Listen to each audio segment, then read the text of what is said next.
¿Listas? ¿Empezamos? Vale. Vale, pues empezamos si os parece. Buenas tardes a todas. Gracias por acompañarnos aquí en la presentación de la traducción al español de No hay atajos, el libro de Jane McAlevey, que creemos que es fundamental para entender los retos y posibilidades que se abren en el sindicalismo en España y más allá, y también la organización colectiva, ¿no?, en un mundo pues marcado por una creciente precarización, crecimiento de la extrema derecha y demás. Antes de empezar con lo que es la presentación del libro, que tenemos aquí a varios ponentes, os queríamos lanzar una pregunta para que habléis con la persona que tenéis al lado. Y es una pregunta que Jane que lanza en muchos de sus talleres cuando los da, que es la pregunta de ¿cuál es vuestra teoría del poder? ¿Y con esto a qué me refiero? A título individual, ¿cómo diríais que entendéis vosotros el poder? ¿Dónde pensáis que reside el poder? ¿Y cómo se ejerce? Entonces, en un par de minutos con quien tengáis al lado, ¿cuál es vuestra teoría del poder?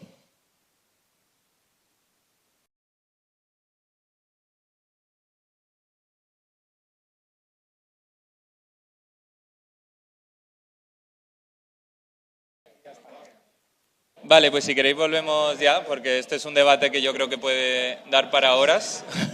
¿De dónde está el poder? Entonces, si queréis, después de la presentación, pues podemos seguir hablando sobre esto. Era un poco para ir calentando el ambiente y para ir enmarcando un poco de qué va este libro, ¿no?, que detrás tiene una teoría del poder. Primero quería presentarme, soy Pablo y vengo hoy en representación de Cuadernos de Trabajo, explicar un poco lo que es Cuadernos de Trabajo, que es un colectivo que surge como un espacio de reflexión sobre el sindicalismo de base y la organización de base, ¿no? Entonces, llevamos ya más de un año que tenemos un blog en El Salto que os animamos a consultar, donde vamos publicando diferentes artículos sobre experiencias de organización de base, tanto en el Estado español como traducimos experiencias de otros lugares, y también hemos ido traduciendo los capítulos de Secretos de un organizador exitoso, que es un manual que publicó en su época Labor Notes, que es el colectivo en el que nos basamos, sobre la organización de centros de trabajo con este enfoque del sindicalismo de base, que nosotros creemos que es muy interesante para diferentes tipos de luchas, ¿no? No solo para la lucha laboral, sino luchas sindicales de todo tipo, de vivienda, incluso ecologista, o sea, de otro tipo, ¿no? Un enfoque, una forma de ver pues el hacer política también. Entonces, nuestra intención como colectivo no es solo quedarnos en el blog, sino que estamos trabajando en lanzar una formación sobre los fundamentos de la organización de base en febrero del año que viene, del 25, junto con Labor Notes. Entonces, os animamos como un poco a estar atentas al blog. Creo que no tenemos redes por ahora, pero ahí vamos publicando todo lo que hacemos. Y ahora ya pasando un poco al libro, ¿no? El porqué de traducir No hay atajos de Jane McAlevey. Creíamos que es como un poco una biblia reciente de este enfoque, ¿no? Obviamente el sindicalismo de base no es algo nuevo, es algo que se lleva haciendo de muchas maneras, en muchas tradiciones y en muchos países, no solo obviamente en Estados Unidos, durante siglos, pero en las últimas décadas quizá ha habido un poco un resurgir de estas prácticas, también con la aparición de nuevos sindicatos, de lo que se llama un nuevo sindicalismo, y con ello, algunas personas que han reflexionado sobre experiencias históricas como Jane, ¿no? En contextos, además, como el estadounidense, donde sabemos que las condiciones de trabajo están en unos niveles de explotación muy altos, y entonces ella, yo creo que demuestra cómo la organización colectiva, lejos de quedarse como en un pacto social sindicato-estado, ¿no?, como vemos con los sindicatos de concertación o de servicios, de los que es tan crítico Jane, se puede construir la organización colectiva también desde el conflicto, desde la democracia interna y el poder real de los trabajadores, ¿no? Y en España, también vemos quizá una realidad preocupante con esta cooptación o desmovilización por parte de ciertos sindicatos mayoritarios que priorizan acuerdos con el poder económico y político en vez de construir fuerza desde abajo. Entonces, por eso también queremos traer libros como este, que creemos que tiene un enfoque muy diferente al del sindicalismo mayoritario, ¿no? Una crítica a lo que podríamos llamar los atajos organizativos, como confiar exclusivamente en los juzgados, la negociación institucional o en figuras individuales como salvadoras de conflictos, ¿no? O sea, algunas de las limitaciones que vemos del sindicalismo actual, estrategias que han demostrado su fracaso. Y además estrategias que yo creo que una cosa interesante de este libro es que no se limitan al sindicalismo laboral, ¿no? Jane es muy crítica en su libro desde el principio con los propios movimientos sociales, que ella dice que muchas veces replican las peores dinámicas de los peores sindicatos, ¿no? Con verticalidad fuerte, con concentración del poder en ciertas personas, bajo una falsa apariencia de horizontalidad y luego con un fuerte movimentismo basado como en la movilización constante sin una reflexión más amplia sobre una estrategia a largo plazo y una acumulación de poder. Entonces, en este sentido, nos parecía muy interesante traer la traducción y hacer la presentación.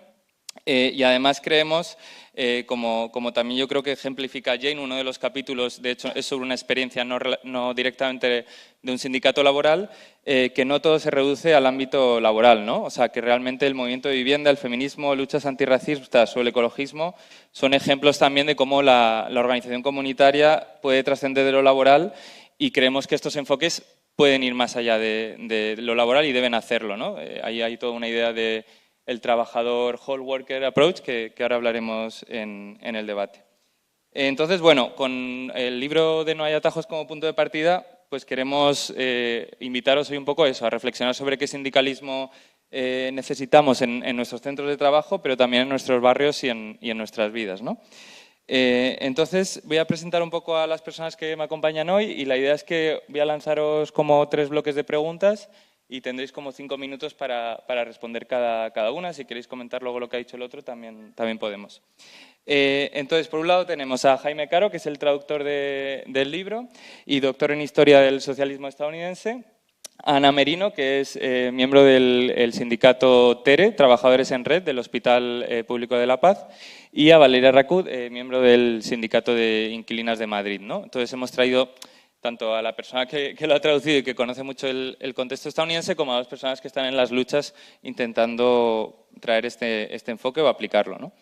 Entonces, la primera pregunta que os quiero lanzar trata un poco sobre la teoría del poder organizativo que se presenta en el libro, ¿no?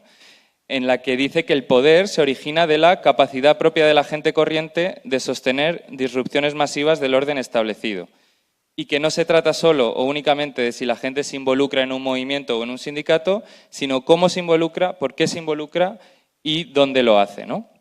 Entonces, Jaime, a ti primero, como pregunta, si nos podrías contar un poco más sobre en qué se basa esta teoría del poder organizativo y cómo se ha aplicado a lo mejor en Estados Unidos. Y luego, Ana y Valeria, pues cómo lo veis un poco desde vuestros espacios de lucha.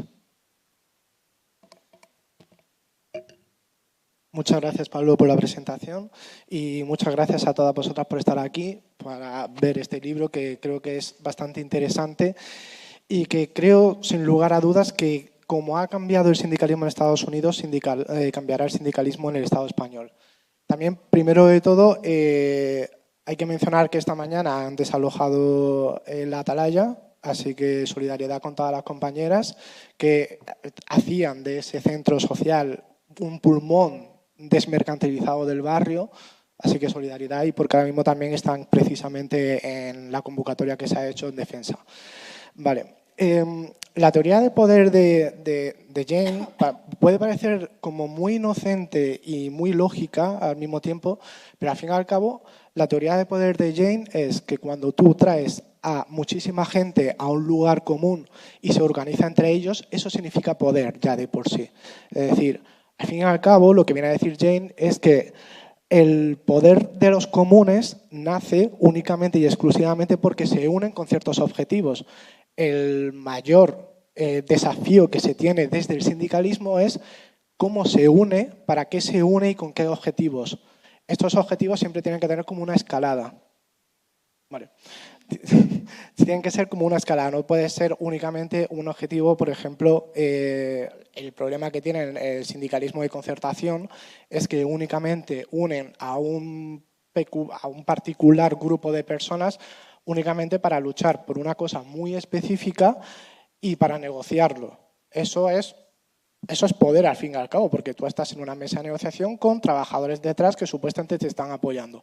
La teoría de poder de Jane viene a ser un poquito más como el constructivismo político. El constructivismo político lo que viene a ser es que muchísima gente se une con un objetivo en común y a partir de ese objetivo en común se va construyendo en determinadas luchas y se va tanto reciclando como higienizando porque entiende que toda construcción de poder lleva aparejada una construcción de una burocracia y que al fin y al cabo lo que destruye tanto el poder que se ha construido como la organización que se ha construido es precisamente esa burocracia que es una cuota de poder que se anquilosa en un sitio en el cual las personas no tienen acceso a ella. Al fin y al cabo, la burocracia es eso. Esa es la teoría de poder que maneja Jane. Y ahora, ¿esto cómo ha cambiado en Estados Unidos el sindicalismo? Bueno, el sindicalismo en Estados Unidos ya conocemos o ya conocéis que yo siempre he luchado contra esta perspectiva de que en Estados Unidos no existe ni izquierda ni sindicalismo, cuando sí ha existido sindicalismo, y precisamente estamos hablando aquí de una mujer que fue investigadora del sindicalismo estadounidense, pero en Estados Unidos el sindicalismo que existe prácticamente es el de concertación.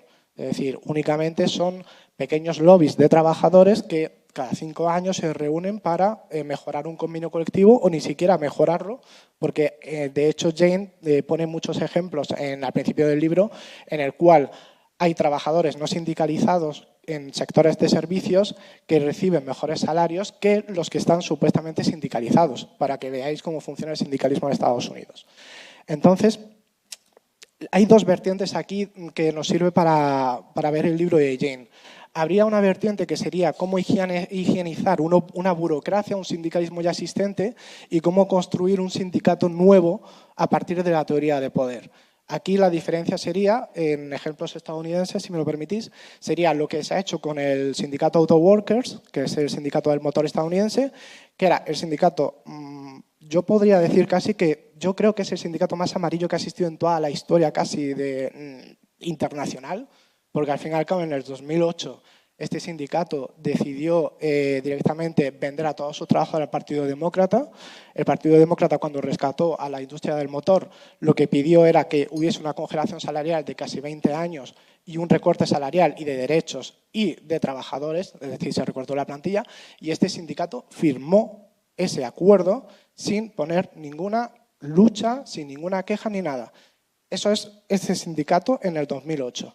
En el 2020-2021 se le acusa de una corrupción tremenda. Para fijarnos en cómo puede ser la corrupción, pensar que en Estados Unidos estos sindicatos de concertación son conservadores porque al fin y al cabo tienen caja de resistencias millonarias. Estamos hablando de que Auto Workers tiene una caja de resistencia de 18 millones de euros porque manejan las pensiones de todos los trabajadores que están afiliados. Y si Auto Workers tiene 300.000 personas afiliadas únicamente en el sector de coches, pues imaginaros la cantidad de dinero que manejan invirtiendo en bolsa y en fondos de inversión y en fondos buitre de sus propios trabajadores.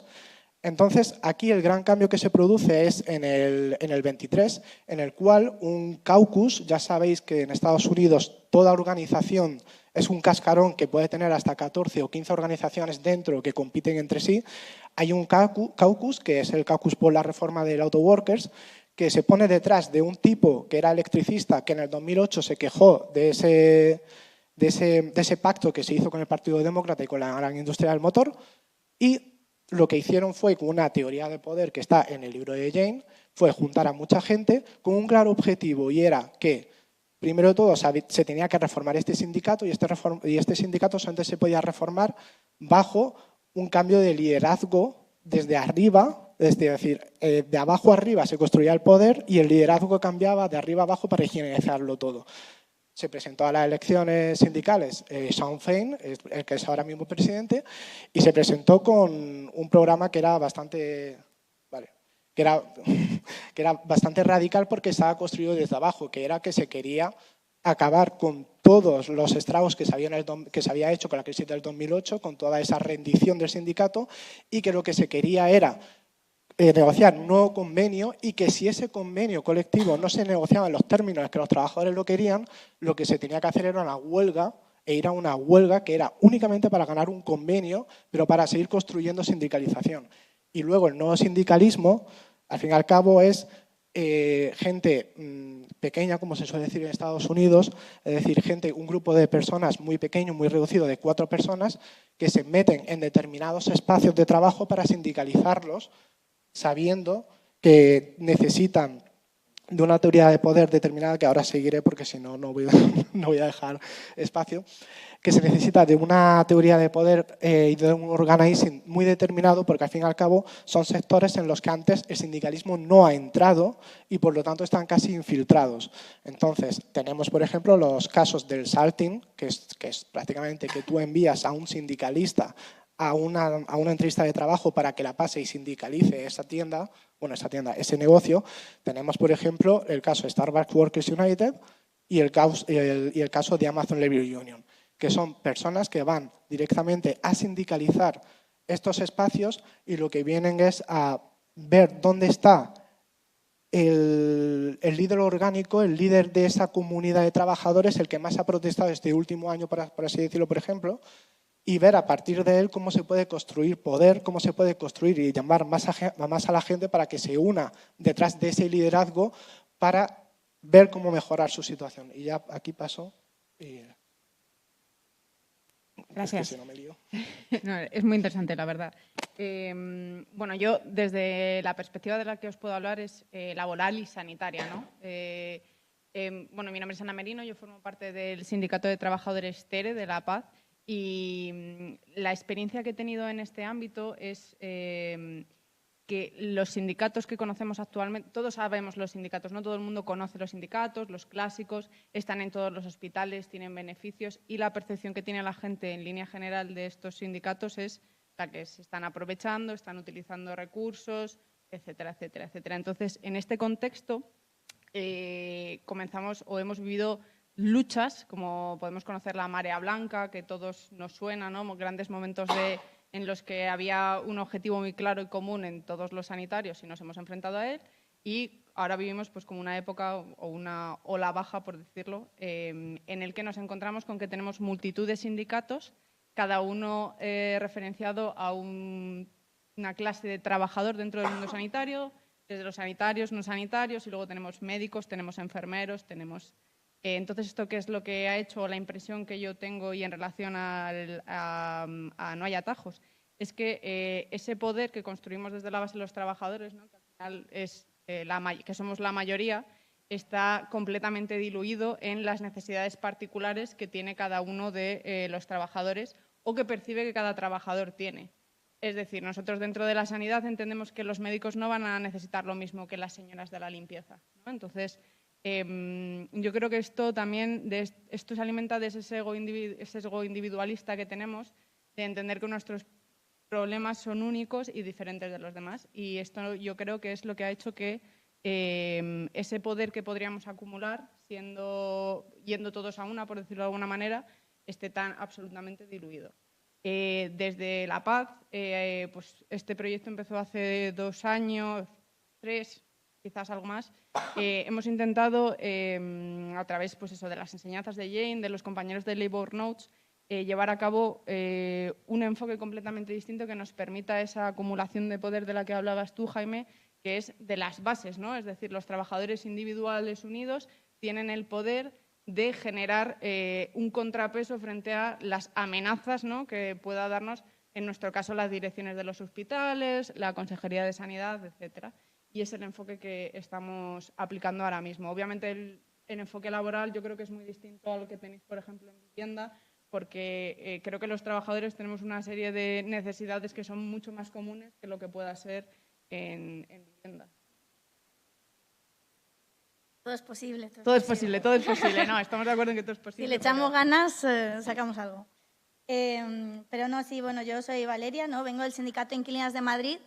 Y claro, cuando hablamos de la teoría del poder organizativo y cómo lo vemos en el Sindicato de Inquilinas, aquí como también cabe destacar un poco nuestra propia historia, ¿no? Y la propia transición que hemos ido haciendo. Y es que, claro, el sindicato surge en el 2017, ¿no? Como también un poco, a veces decimos que fuimos hijas de la PA, ¿no? Como también cogiendo relevos y aprendizajes de la PA y del movimiento de vivienda que existía y que se organizó después de la crisis de 2008, pero claro, también pusimos sobre la mesa como nuevas hipótesis, ¿no? Nuevas apuestas, por así decirlo. Y en ese momento lo que nos distinguía principalmente del resto del movimiento de vivienda es que sí que apostamos fuertemente por una estructura organizada autónoma, ¿no? Y con recursos propios. Y por eso también tomamos por prestada esta figura de sindicato, ¿no? Como pensando en ser capaces de sostener una lucha más a medio o largo plazo con recursos propios, con afiliación y con cierta estrategia. Entonces, ahí también desde este enfoque como que teníamos muy claro que el eje que le íbamos a dar a nuestra lucha por la vivienda iba a ser la desobediencia organizada colectiva, ¿no? Y en eso siempre se han apostado, o sea, se han centrado las estrategias y las herramientas sindicales que hemos ido desarrollando, como el Nos Quedamos, que es una herramienta sindical que ya desarrollamos hace unos años, muy útil, con la que hemos sido capaces de ganar desde pequeños rentistas al mayor casero del mundo, ¿no? O actualmente incluso la huelga de alquileres, ¿no? Que también, al fin y al cabo, es una herramienta más de desobediencia colectiva organizada. Pero es verdad que hace unos 3 años, también nos empezábamos a dar cuenta de que al final sí habíamos adoptado la estructura y la figura de un sindicato, pero nos faltaba algo, ¿no? Y es que lo que nos faltaba era poner el foco en la construcción del poder popular. ¿Por qué es eso, no? Nos dimos cuenta que esto no va simplemente de organizarnos y estructurarnos para estar a la defensiva, sino que necesitábamos dar el paso para pasar a la ofensiva, ¿no? Y construir ese poder que nos permitía pasar a la ofensiva. Y, por tanto, teníamos que construir esos mecanismos también para ir cada vez teniendo más poder popular. ¿Qué significa este poder popular, no? Pues, al fin y al cabo, esa construcción de comunidad, ese tejer redes, ese crear una base organizada que sabe que es posible ganar, ¿no? Y de ahí es donde a raíz de nuestras propias reflexiones también nos topamos con herramientas como los escritos de Jane o todo el trabajo que hace Labour Notes. Entonces, en ese sentido, tenemos muy claro que compartimos a día de hoy, gracias a que hemos tenido estas reflexiones a la interna, la teoría de poder del Jane, y somos muy conscientes de que incluso en algo como la vivienda, ¿no? Que para nada lo vemos como una lucha sectorial separada de otras, y más tarde hablaré de eso, pero como nos organizamos principalmente en ella, porque también lo vemos como un eje central que nos puede servir como para una lucha mucho más grande, que cuestiona las bases del sistema actual, que es en realidad lo que tenemos que impugnar, pero también nos dimos cuenta que no hay atajos para esto, como bien dice ella, ¿no?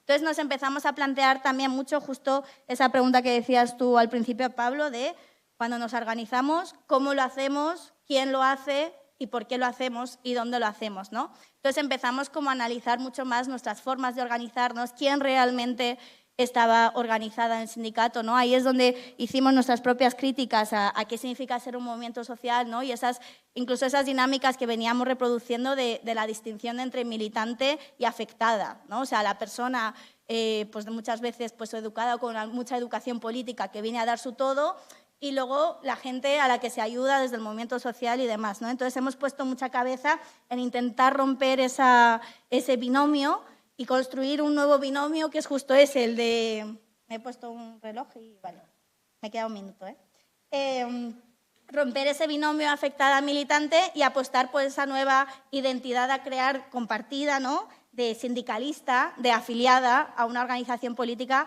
que crea ese poder popular en los barrios y más allá de los barrios, ¿no? Entonces, en ese sentido, como que también hemos puesto mucha cabeza en intentar sistematizar cómo nos organizamos, por qué nos organizamos. Nos hemos copiado de Labour Notes y hemos hecho un manual, ¿no? Que de hecho está muy inspirado en Labour Notes, pero aterrizado a vivienda, ¿no? Porque nos hemos dado cuenta que al final la formación es una parte esencial, ¿no? Tanto en la formación de esa forma sistémica de organizarnos como en la formación política, y justo en estas teorías que también tenemos que entender sobre el sindicalismo como forma de vida, el sindicalismo como forma de lucha, que va más allá de lo laboral o no lo laboral, sino todo lo demás. Entonces, es ahí donde estamos ahora mismo con todo lo que queda, y es verdad que al final sí que vemos que estamos recogiendo ciertas de las cosas que hemos sembrado, ¿no? Entonces, cada vez vemos cómo hay mayor implicación de, por ejemplo, delegados de bloque, ¿no? Que es como llamamos a la figura que se organiza en su bloque y que organiza a todas sus vecinas, ¿no? Y también está como más vinculada al sindicato. Pues cada vez vemos que hay más personas más diversas que forman parte de las estructuras decisivas del sindicato, ¿no? Del día a día de mantener la estructura y demás. Entonces, poco a poco nos damos cuenta que este camino es un camino correcto, o al menos que nos está dando buenos resultados, pero por supuesto todavía queda mucho por hacer. Pues gracias a los tres. Creo que, como estabais comentando un poco, al final la teoría del poder que hay detrás aquí es la teoría del poder popular, ¿no? Con el sindicalismo como herramienta y también entendiendo que la sectorialidad es un límite, ¿no? Un límite que también vimos del ciclo anterior, de movimientos que a lo mejor se centran en una causa concreta y, de hecho, en el libro Maccalevi habla de cómo el poder se construye no solo organizando centros de trabajo, sino también vinculando estas luchas con la comunidad, ¿no? De hecho, él desde el principio del libro ya deja claro que un enfoque dividido de centros de trabajo y comunidades impide que logremos victorias más significativas y que construyamos poder, ¿no? Entonces, en este sentido, como la segunda pregunta que os quería lanzar es en torno al concepto de lo que ella llama el whole worker, que no sé muy bien cómo lo habéis traducido, trabajador integral, que es entendido, o una forma de entender también a la persona, no solo como un trabajador o una persona que es inquilina, en este caso, sino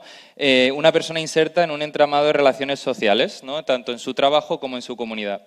Y, de hecho, al principio del capítulo 2, lo que argumenta Jane es que en muchos sectores de la economía de servicios, ¿no? Como podría ser la sanidad y muchos otros lugares, el punto de producción es la comunidad, ¿no? Entonces, trabajar en cuestiones comunitarias es también hacer sindicalismo, sobre todo cuando vemos que el sector servicios es uno de los más amplios, ¿no? La educación, la sanidad, donde se están desarrollando muchas de las luchas.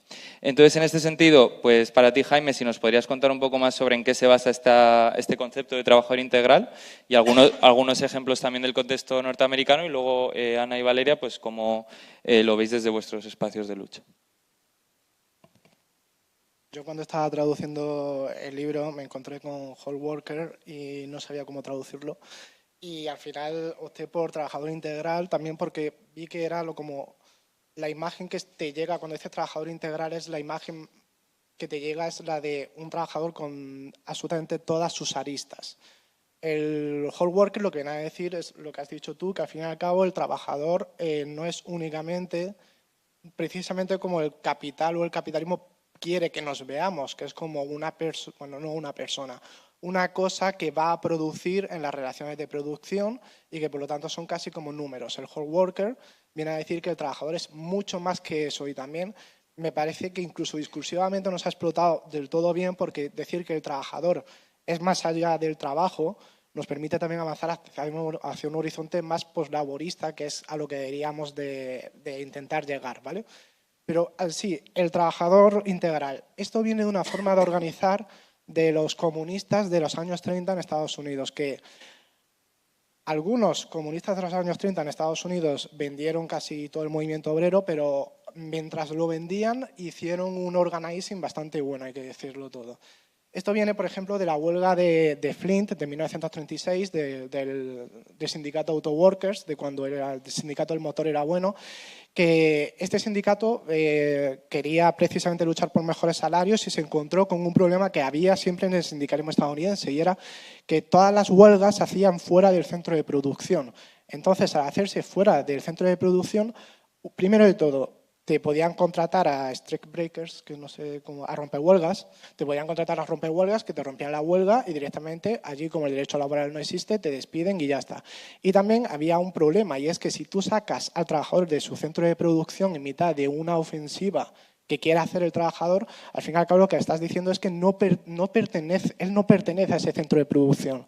Es decir, identitariamente lo que tienes que hacer es que ese trabajador sienta que su centro de producción es suyo. Entonces lo que inventaron básicamente fue la huelga de asentada, es decir, ocupación de la fábrica. Y en esa ocupación de la fábrica, todos los trabajadores, obviamente hombres, se dieron cuenta que necesitaban comer y que necesitaban tejer toda una red, porque si iban a ocupar la fábrica, necesitaban toda una red de apoyo. ¿La red de apoyo cuál fue? Obviamente, las mujeres.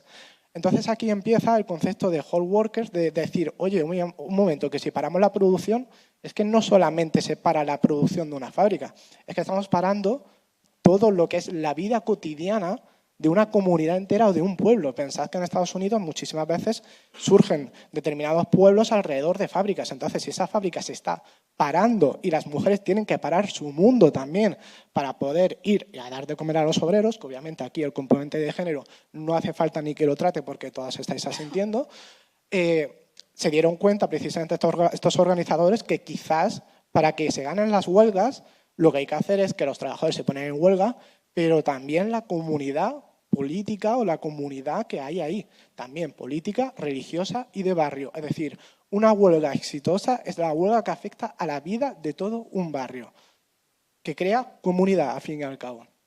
Entonces, por poner un ejemplo reciente, que se trabaja ahora mismo en Starbucks Workers United, en el sindicato de Starbucks, y voy a poner el de Starbucks y uno de residencia de ancianos. En Starbucks están viendo que es difícil hacer una huelga en todo lo que son los Starbucks que están sindicalizados.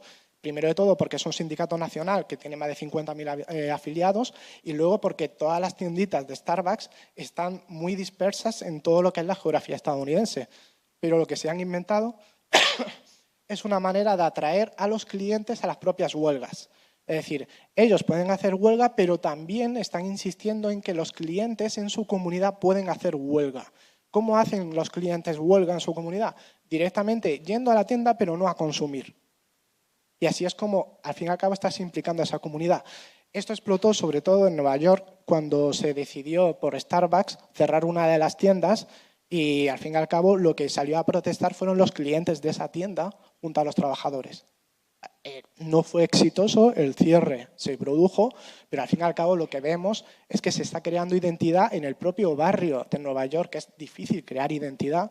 Al fin y al cabo, por una tienda de Starbucks se estaba cerrando, todos los clientes se pusieron en huelga de no ir a esa tienda o de no ir a más tiendas.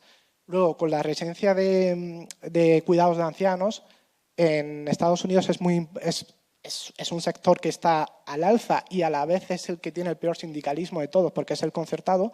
Es decir, allí cuando se produce una huelga también, la huelga es del 100% de servicios mínimos, es decir, no existe una huelga tal cual, ¿vale? Y también hay que ver el componente psicológico de una huelga, al igual que, por ejemplo, en menos lectivas o en sindicalismo de clase, de profesorado o de cuidados de bebés en guarderías. Al fin y al cabo, el trabajador tiene un componente psicológico con quien cuida, con quien enseña. Entonces, claro, aquí había que repensar totalmente cómo funciona el sindicalismo, porque tú no puedes hacer una huelga de 100% de servicios mínimos. Entonces, en Estados Unidos lo que sí se hacía era, por ejemplo, que una mañana, es decir, había como 2 turnos, el turno de mañana trabajaba, el turno de tarde salía a protestar a lo que es el centro, a las puertas del centro, más un trabajo que se hacía de llamar a todas las familias para explicar por qué precisamente sus seres queridos no estaban siendo bien cuidados porque no se podía más directamente. Es decir, aquí hay como muchísimos componentes que van más allá de ver al trabajador, como nos quiere ver el capital, insisto más, que es como un simple número. Va más allá de cómo construir comunidad, de cómo construir una comunidad en base a lo que es el centro de producción, pero entendiendo el centro de producción como un centro tuyo propio también, que es lo más importante, que el trabajador al fin y al cabo sepa que ese centro de producción en un futuro, y a lo que tiene que aspirar el sindicalismo, a mi modo de ver, es a entender que ese centro de producción es suyo y que con un poder popular, que es lo que se está construyendo, se va a decidir sobre ese centro de producción. Y sobre ese centro de producción se va a decidir también comunitariamente cómo afecta a la comunidad. También hay que decir una cosa, y con esto termino, que en Estados Unidos, aquí tenemos a una estadounidense, no sé si estará de acuerdo conmigo, pero yo cuando me fui allá a vivir en Estados Unidos siempre te vienen con el cuento de la individualidad, de cómo son de individualistas. Y luego lo que te encuentras allí es que al fin y al cabo este sentimiento individualista es tan feroz que al fin y al cabo necesitan como comunidades determinadas que se van construyendo, y hay comunidades religiosas que hacen esa labor de comunidad y hay incluso comunidades de sindicalistas que están en un sindicato y que el sindicato no hace nada al estilo más folk politics que hay, pero al fin y al cabo son como redes de apoyo que necesita el trabajador para seguir adelante funcionando. Entonces, en Estados Unidos también hay que pensar que este sentido de comunidad, porque Jane lo hace muchísimo con la comunidad religiosa.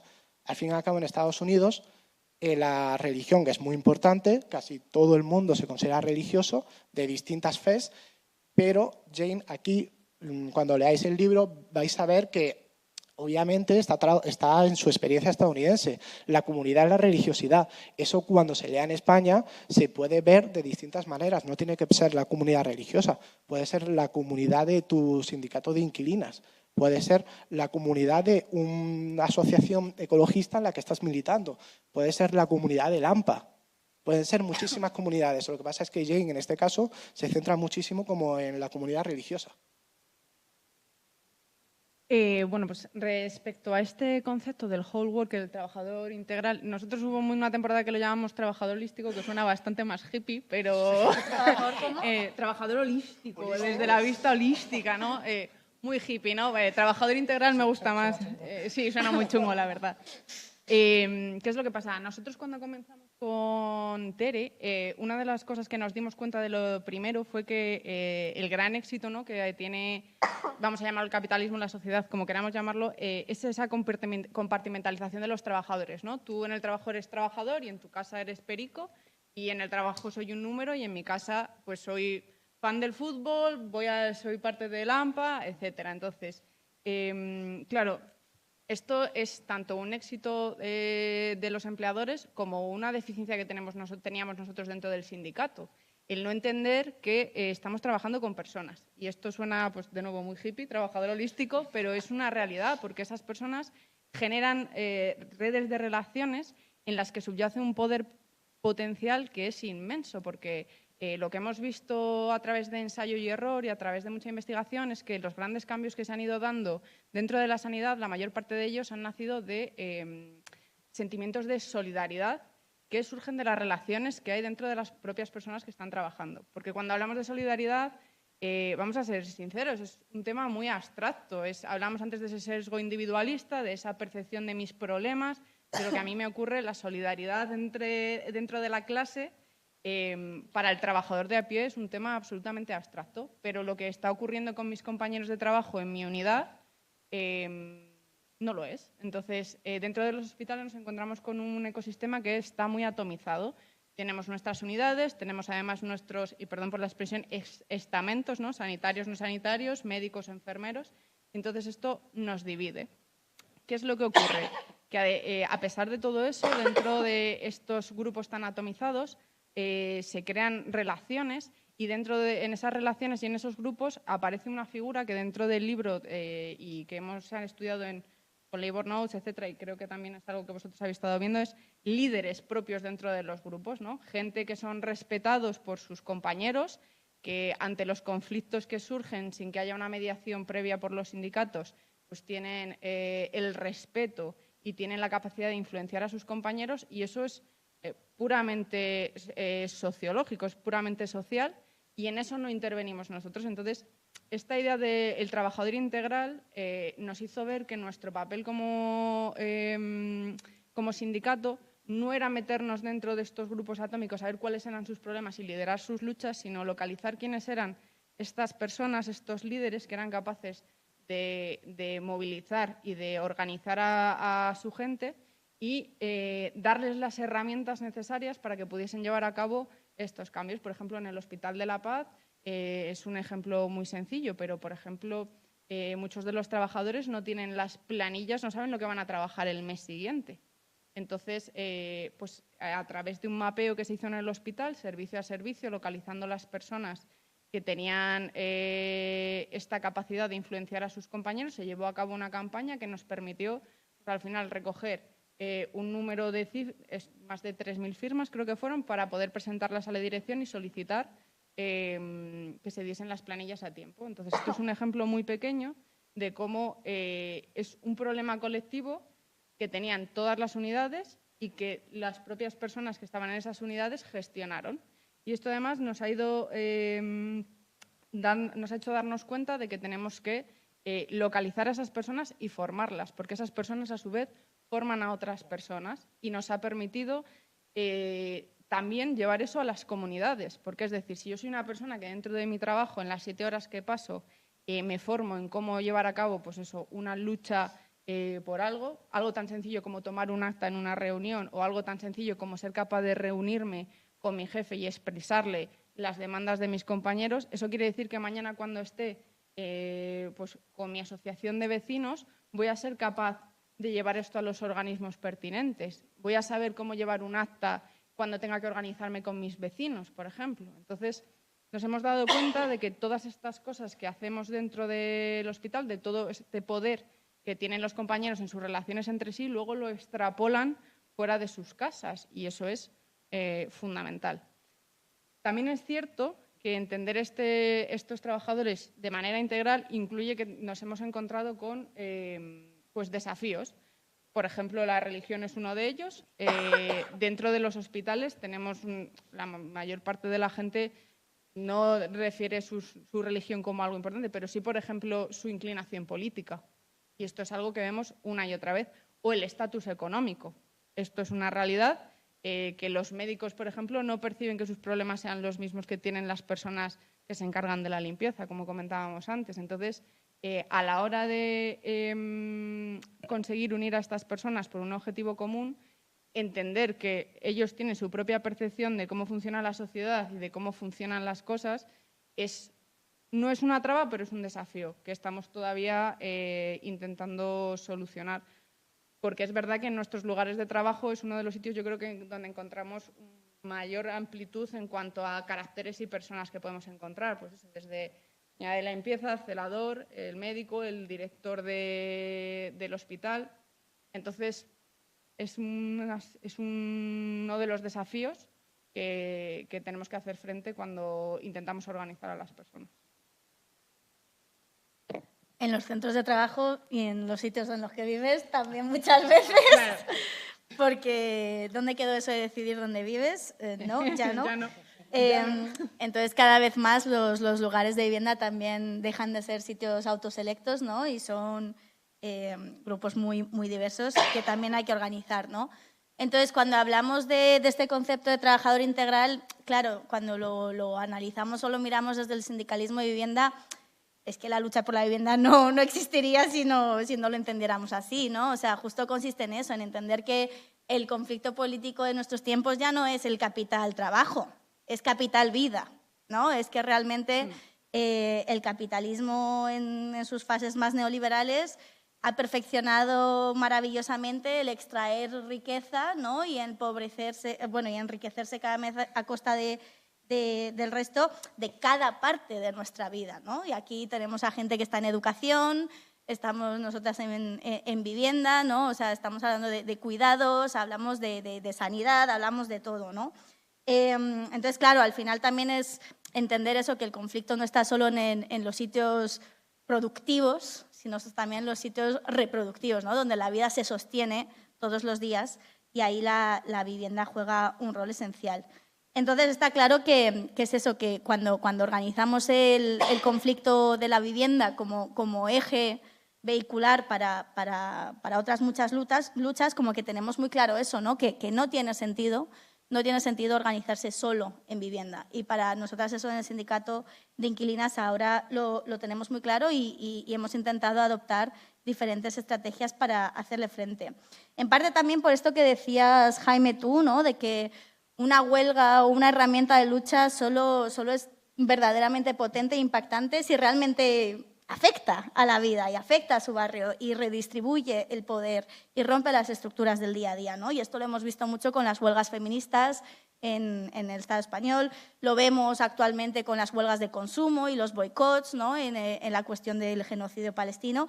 Y, por supuesto, es una cosa que sería esencial en esa huelga de alquiler y en esas huelgas de alquiler a las que estamos caminando, sobre todo en un contexto donde ya partimos de que la huelga es ilegal, ¿no? O sea, y cuando ya tu nivel de desobediencia llega a ese punto, está claro que la comunidad es lo que te sostiene, ¿no? Y antes hemos mencionado el Atalaya, pero como muchos otros ejemplos, ¿no? O sea, la cantidad de cosas que hacemos en nuestro día alrededor de las que nos organizamos, que son ilegales a día de hoy, y las sostenemos a través del apoyo mutuo y de la comunidad. Entonces, eso hay que crearlo 100% y hay que entender que si no, nunca vamos a crear un poder popular real y nunca vamos a lograr ganar estos objetivos que nos marcamos.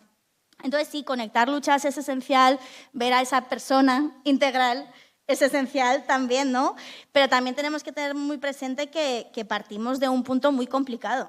Partimos de un punto de una atomización social muy profunda, ¿no? Donde realmente las luchas han estado muy desconectadas, donde nos cuesta nuestro día a día siquiera hacer esas relaciones sinápticas, ¿no? Entre laboral, vivienda, feminismo, antirracismo y demás, donde además como que la extrema derecha ha sabido incidir a la perfección y generar aún más autonomización, más desafección hacia lo diferente a ti, ¿no? Ahora mismo tenemos un conflicto enorme en cuanto a esta cuestión español-extranjero, ¿no? que perpetúa en todas las áreas de la vida, en lo laboral, en vivienda, en feminismos, en todos lados, y de donde la extrema derecha sigue sacando mucho.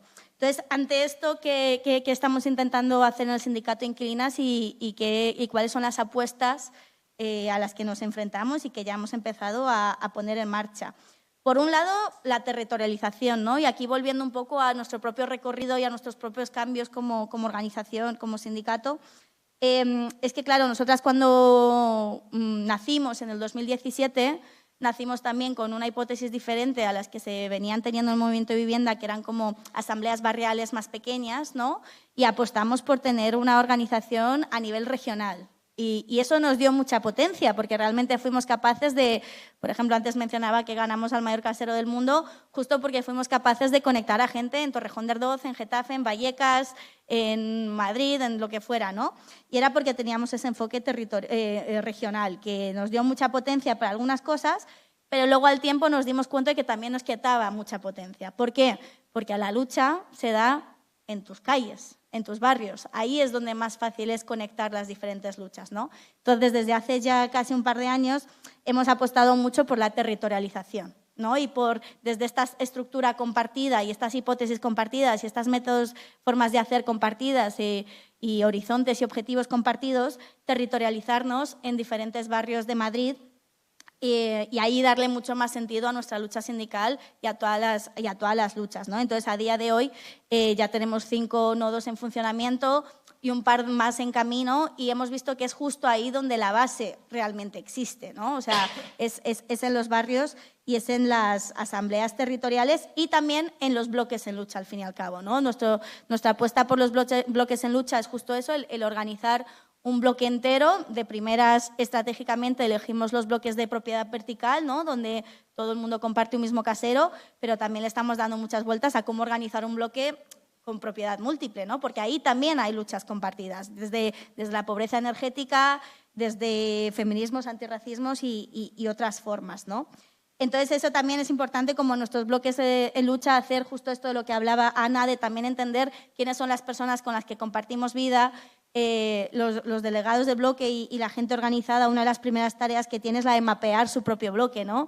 Y entender cada vez mejor quiénes son sus vecinas, qué creencias tiene, ir reconociendo diferentes perfiles, ¿no? Desde los hostiles hasta estos potenciales líderes naturales, o incluso a esa gente que de primeras puede parecer un activista muy motivado, pero en realidad a lo mejor son de los que más palos te van a poner en las ruedas, porque están muy acostumbradas a verse como salvadores de todo el mundo y le cuesta mucho ceder y crear poder popular y confiar en otra gente que lo van a hacer igual de bien, ¿no? Entonces, hacer todo eso, y eso entendemos que desde la territorialización es mucho más fácil. Uno, por generar esa comunidad barrial y territorial, y dos, porque justo lo que hablaba antes, ¿no? Cuando esto requiere como tanto seguimiento, tanta formación, tanto construir, diluir ese afectada militante y construir el sindicalista afiliada, es desde el barrio desde donde es más fácil implicarse.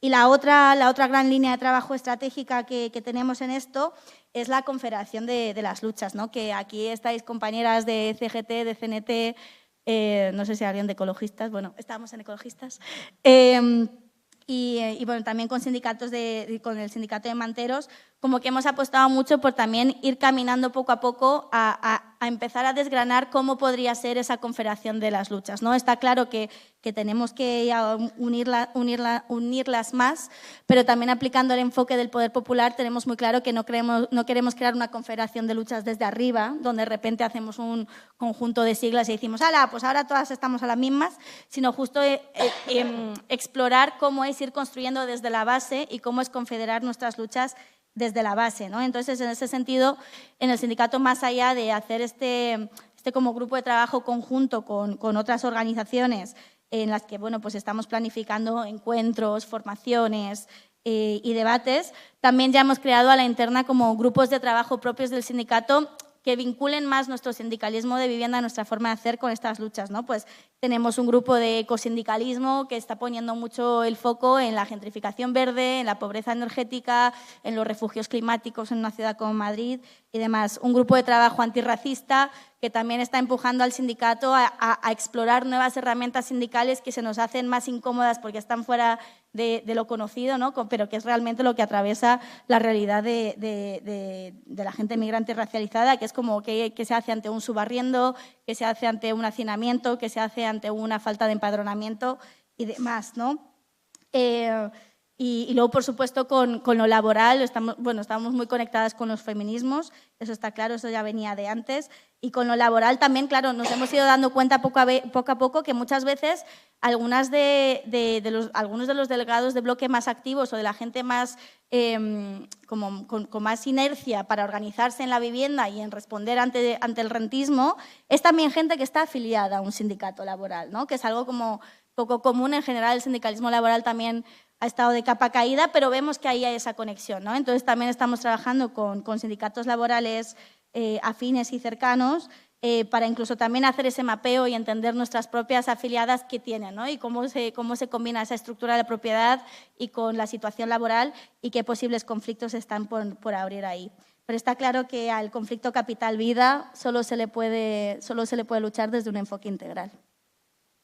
Vale, gracias. Creo que habéis tocado en dos cosas muy importantes, tanto el conflicto capital-vida, ¿no? Y cómo es necesario volver a reconstruir esas comunidades para que luego puedan ser posibles los lazos de solidaridad que hacen falta pues, para sostener una huelga durante mucho tiempo, sea de alquileres o sea laboral, ¿no? Y no es construir una comunidad tampoco desde un punto de vista naif, sino con una intención política y con un horizonte de lucha, ¿no? Pero sin esa comunidad los lazos de solidaridad no se dan, ¿no? Y en ambos ejemplos lo mostráis. Y luego el tema de los agentes del cambio, ¿no? Que creo que es algo que en realidad el sindicalismo de base, no sé si Jane lo toca tanto, pero otros escritos lo hablan de quién es realmente el agente del cambio y un cambio en el rol del activista clásico, de cómo se percibe a sí mismo el activista clásico y cuál en realidad son sus tareas, ¿no? Si son más de formación y acompañamiento político y no tanto de liderazgo o de asumir todas las tareas. La última pregunta que os quería lanzar es más genérica y luego ya abrimos por si tenéis preguntas sobre la forma sindical como estructura de transformación social y de lucha de clases, ¿no? Al final del libro lo que viene a plantear un poco Jane es que para revertir la desigualdad actual que no para de crecer hace falta una sólida afiliación a los sindicatos, pero sindicatos que sean democráticos, sindicatos que se centren en estrategias de abajo hacia arriba y que coloquen la agencia del cambio en los trabajadores que actúan colectivamente y en las comunidades que resisten, ¿no? Entonces, con esta idea de la forma sindical, primero a ti, Jaime, te quería preguntar si nos puedes contar un poco más sobre la situación ahora mismo del nuevo sindicalismo de Estados Unidos, ¿no? Especialmente en un contexto de cierre institucional, imagino, con la derrota la victoria de Trump y ya desde antes, ¿no? Con la derrota de la posibilidad de Bernie Sanders llegar a la presidencia. Y luego, Ana y Valeria, si podéis comentar un poco cómo veis el rol de los sindicatos en el nuevo ciclo político que se abre una vez han fallado, podríamos decir que han sido fallidas en gran parte las apuestas institucionales y de movilización que se dieron en el 15M y después.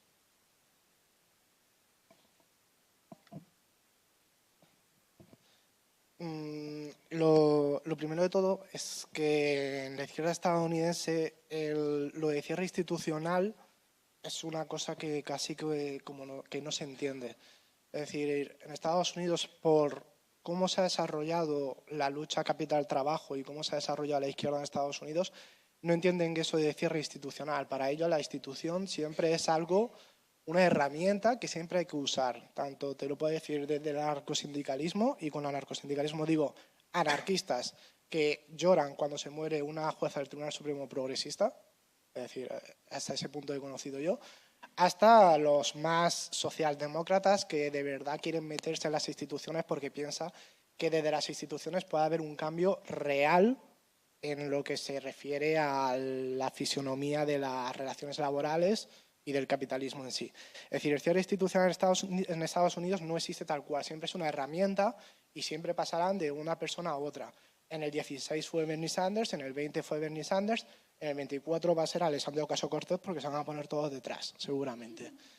Es decir, allí no sirve, pero su trabajo lo tienen bastante claro, que no es apoyar al político de turno, sino que es, en todo caso, acompañarlo mientras tú haces tú misma tu lucha autónoma y construyes tu propio poder de clase. Porque al fin y al cabo, de lo que se trata en la izquierda estadounidense, de lo que tratan ellos es de construir poder de clase. Ahora, el nuevo sindicalismo ha recibido un mazazo tremendo con la victoria de Trump. Porque hay que decir una cosa, Biden, a pesar de haber apoyado un genocidio, a pesar de haber apoyado guerras, a pesar de haber apuntalado todo lo que es la política internacional de Donald Trump, que puede llevar a esa guerra mundial, Biden, en lo que se refiere a laboral en Estados Unidos, ha sido un soplo de aire fresco. Es decir, al fin y al cabo, es el presidente que más ha financiado a la Junta Laboral, es decir, la que se encarga de hacer elecciones sindicales, y a los inspectores de trabajo. Cualquier sindicalista en Estados Unidos, de cualquier ámbito, te va a decir que bajo la presidencia de Biden ha sido el mejor momento para organizarse. Y eso también es una cosa que en España no se entiende mucho, porque en España, bueno, ahora creo que ha cambiado un poco con el MS, pero en España siempre hemos vivido ese momento en el que cuando gobierna la pseudoizquierda del PSOE o cuando gobierna un espacio progresista, por ejemplo, Unidas Podemos o Sumar, como que en España la calle hacía bloom y se bajaba, y cuando volvía a gobernar la derecha, como que la calle hacía efervescencia. En Estados Unidos es todo lo contrario. En Estados Unidos, en los últimos años, los movimientos más potentes de cambio radical de la sociedad han sido siempre bajo presidencias demócratas que supuestamente son progresistas. Black Lives Matter, que es el mayor agente de cambio hasta el año 2021, que surge el nuevo sindicalismo gracias a Black Lives Matter, surge durante la presidencia de Barack Obama. El nuevo sindicalismo surge bajo la presidencia de Biden, porque saben que en esos espacios en el cual puede haber un respiro de la represión es cuando es mejor organizarse. Ahora yo creo que en España está cambiando un poco eso con el MS, porque al fin y al cabo el MS viene del GKS, que se empieza en el 19, etcétera, etcétera, pero al fin y al cabo nace en un momento en el que en España está gobernando un gobierno de coalición progresista, que al fin y al cabo tiene sus propias dinámicas, porque no vamos a ser inocentes, estar en el poder estatal no es estar en el poder, y estar en el poder estatal no significa que vayas a cambiar absolutamente todas las dinámicas de represión de un Estado burgués. Por lo tanto, al fin y al cabo, ese cierre institucional en Estados Unidos no se entiende, y en España se debería también entender así. En España lo que se debería de entender es, como en Estados Unidos, que mientras tú tienes un gobierno que es progresista o un gobierno de derechas, tú tienes que seguir a lo tuyo. Lo tuyo es construir poder de clase. Poder de clase porque al fin y al cabo la gente de cambio va a ser ese poder popular. Ese poder popular se puede expresar en determinada manera en las urnas, pero se va a expresar siempre bajo formas muy reformistas, lo que voy a decir ahora, que pueden ser convenios colectivos o determinadas bajadas de alquiler porque has hecho una huelga de alquileres. Es súper reformista, pero al fin y al cabo el poder popular se expresa. Es decir, tampoco le podemos prometer a la gente aquí que va a haber un salto de desafección a una revolución socialista mañana mismo. Porque necesita, la gente, como quien dice, necesita galletitas para seguir continuando. Necesita pequeñas cosas. Entonces, esas pequeñas cosas siempre tiene que ser así. Pero tiene que ser bajo la construcción de poder popular, y al fin y al cabo la teoría de poder de Jane lo que viene a decir es que la defensa de la democracia, que ahora mismo se cacarea tanto porque hay una pérdida de la democracia, al fin y al cabo Donald Trump va a destruir la democracia, si en España llega PP y Vox se va a destruir la democracia, etcétera, etcétera, toda esta cantinela entienden la democracia como la defensa de la democracia como la entendería Wendy Brown. Wendy Brown dice que el mayor problema para la democracia no se llama tampoco fascismo tal cual, se llama desigualdad, que al fin y al cabo la desigualdad es lo que hace que venga el fascismo, es lo que hace que venga la reacción. La desigualdad lo podemos llamar desigualdad, lo podemos llamar también capitalismo, porque al fin y al cabo el único agente que crea desigualdad es el capitalismo. Y ante esto lo que hay que poner enfrente es la vida o el poder popular, y eso tiene una expresión muy clara, que es expresión democrática. Cuando tú construyes poder popular, que es un poder popular que se recicla, que se higieniza, que lo que no pretende nunca es burocratizarse, que huye de las burocracias. Eso es democracia, eso es agente de cambio. Y ahí precisamente, no sé si James se refiere tal cual, pero creo que parafrasea a Marx, es cuando la sociedad nace justamente de esos espacios en los que tú estás construyendo poder popular. Entonces, no sé si más o menos te he respondido, pero básicamente sería eso, que la institucionalidad es una herramienta, pero lo que hay que desarrollar es poder popular. Al igual que también una cosa, la institucionalidad cuando falla es porque el poder popular también está fallando. Es decir, no vamos a ser inocentes. Si un partido progresista, o que se dice progresista, está haciendo aguas o está fallando porque tiene una base, etcétera, de 5 millones de votantes y ahora está en 1 millón, esa gente no es que se haya ido a construir poder popular. Ojo, que algunas veces se peca muchísimo ese aceleracionismo en la izquierda pensando que automáticamente se está construyendo poder popular. No. Hay desafección y la desafección se va para un lado o para otro. Es nuestro camino que se vaya hacia el poder popular y no se vaya hacia la reacción.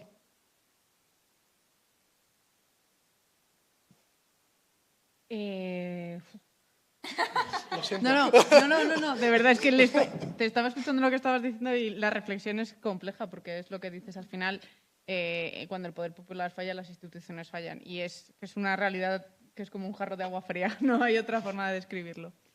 En cuanto a la pregunta que me has hecho y el tema que estamos tratando acerca de los sindicatos como estructura de transformación, claro, nosotros desde TERE, desde un sindicato que al final es sanitario, ¿cómo entendemos esto? Al final, lo más común que tenemos las personas en la sociedad actual en la que vivimos, en esta sociedad capitalista, es la necesidad de trabajar. Es un imperativo real del que no podemos escapar, porque nuestras necesidades básicas se cubren gracias al salario que percibimos de un sueldo y hay una élite minoritaria que no precisa de ello, pero la gran mayoría de las personas, que además nos encontramos afectados por otros problemas como pueden ser las realidades ecológicas, las realidades raciales, las realidades de las discriminaciones en función de género, en función de... suelen ser las personas que además se incluyen en estar asalariados. Es una cosa que nos une a la mayoría de nosotros. Entonces, percibimos que el cambio y esa transformación social se puede hacer a través de nuestros lugares de trabajo. Es cierto que como te encuentras con los retos de estar atomizados, pues, por ejemplo, en un hospital como somos nosotros por servicios o estar atomizado en el barrio en el que estás trabajando, pero sí que es cierto que independientemente, como hablábamos antes, la figura del trabajador integral supone que todo lo que haces en el trabajo te lo llevas a tu comunidad y de tu comunidad al trabajo. Y entonces esto nos hace ser todos partícipes de los problemas a los que se enfrentan los trabajadores. ¿Qué es lo que ocurre con esto? ¿Por qué para nosotros es fundamental entender el sindicato como agente de cambio?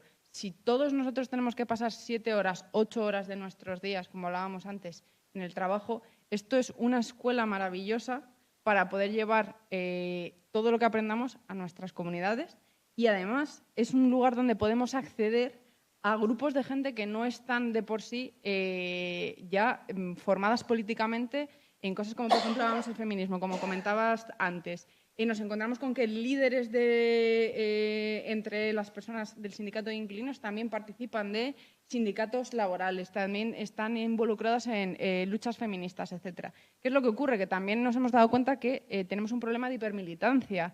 Nos encontramos con que las personas que luchan en el sindicato de inquilinos también están en un sindicato y también forman parte del movimiento ecológico. ¿Y qué es lo que ocurre? Perdemos a todas esas personas que no están organizadas ni movilizadas en ninguno de las corrientes sociales ni en ninguno de los movimientos. Entonces, el trabajo, los lugares de trabajo son lugares perfectos para acceder a estas personas que no tienen ninguna participación y para empezar a incluirlas y hacerles ver el poder que tienen, ¿no? Y del que parten.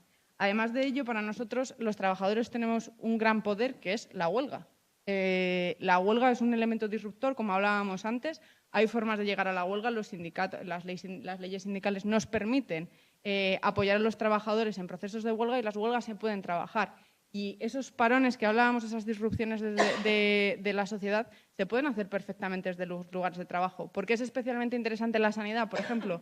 Porque a los sanitarios no puedes mandarles a la India como puedes mandar, por ejemplo, a los productores de Inditex, a las fábricas de Inditex. No puedes mandar al Hospital de la Paz a Bangladesh. Entonces, pero es una realidad, parece una tontería, pero muchísimos de los retos a los que se enfrentan las personas que se encuentran en los sindicatos industrializados es que podemos trasladar la producción a un sitio donde no haya necesidad de tener derechos laborales. Entonces, eso es algo que, por ejemplo, en sanidad y en educación no ocurre, lo que nos permite, de una manera, ejercer una gran influencia en nuestras comunidades y ejercer como elementos disruptivos para conseguir cosas en beneficio de los trabajadores.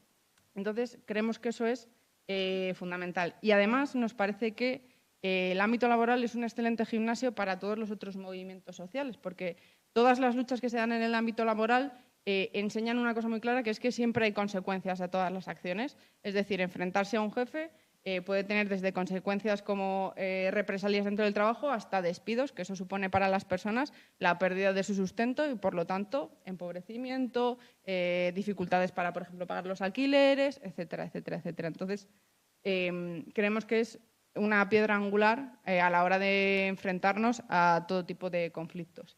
En cuanto a las estructuras, luego dentro de los propios sindicatos, sí que hablábamos antes de esa creación de poder desde abajo hacia arriba.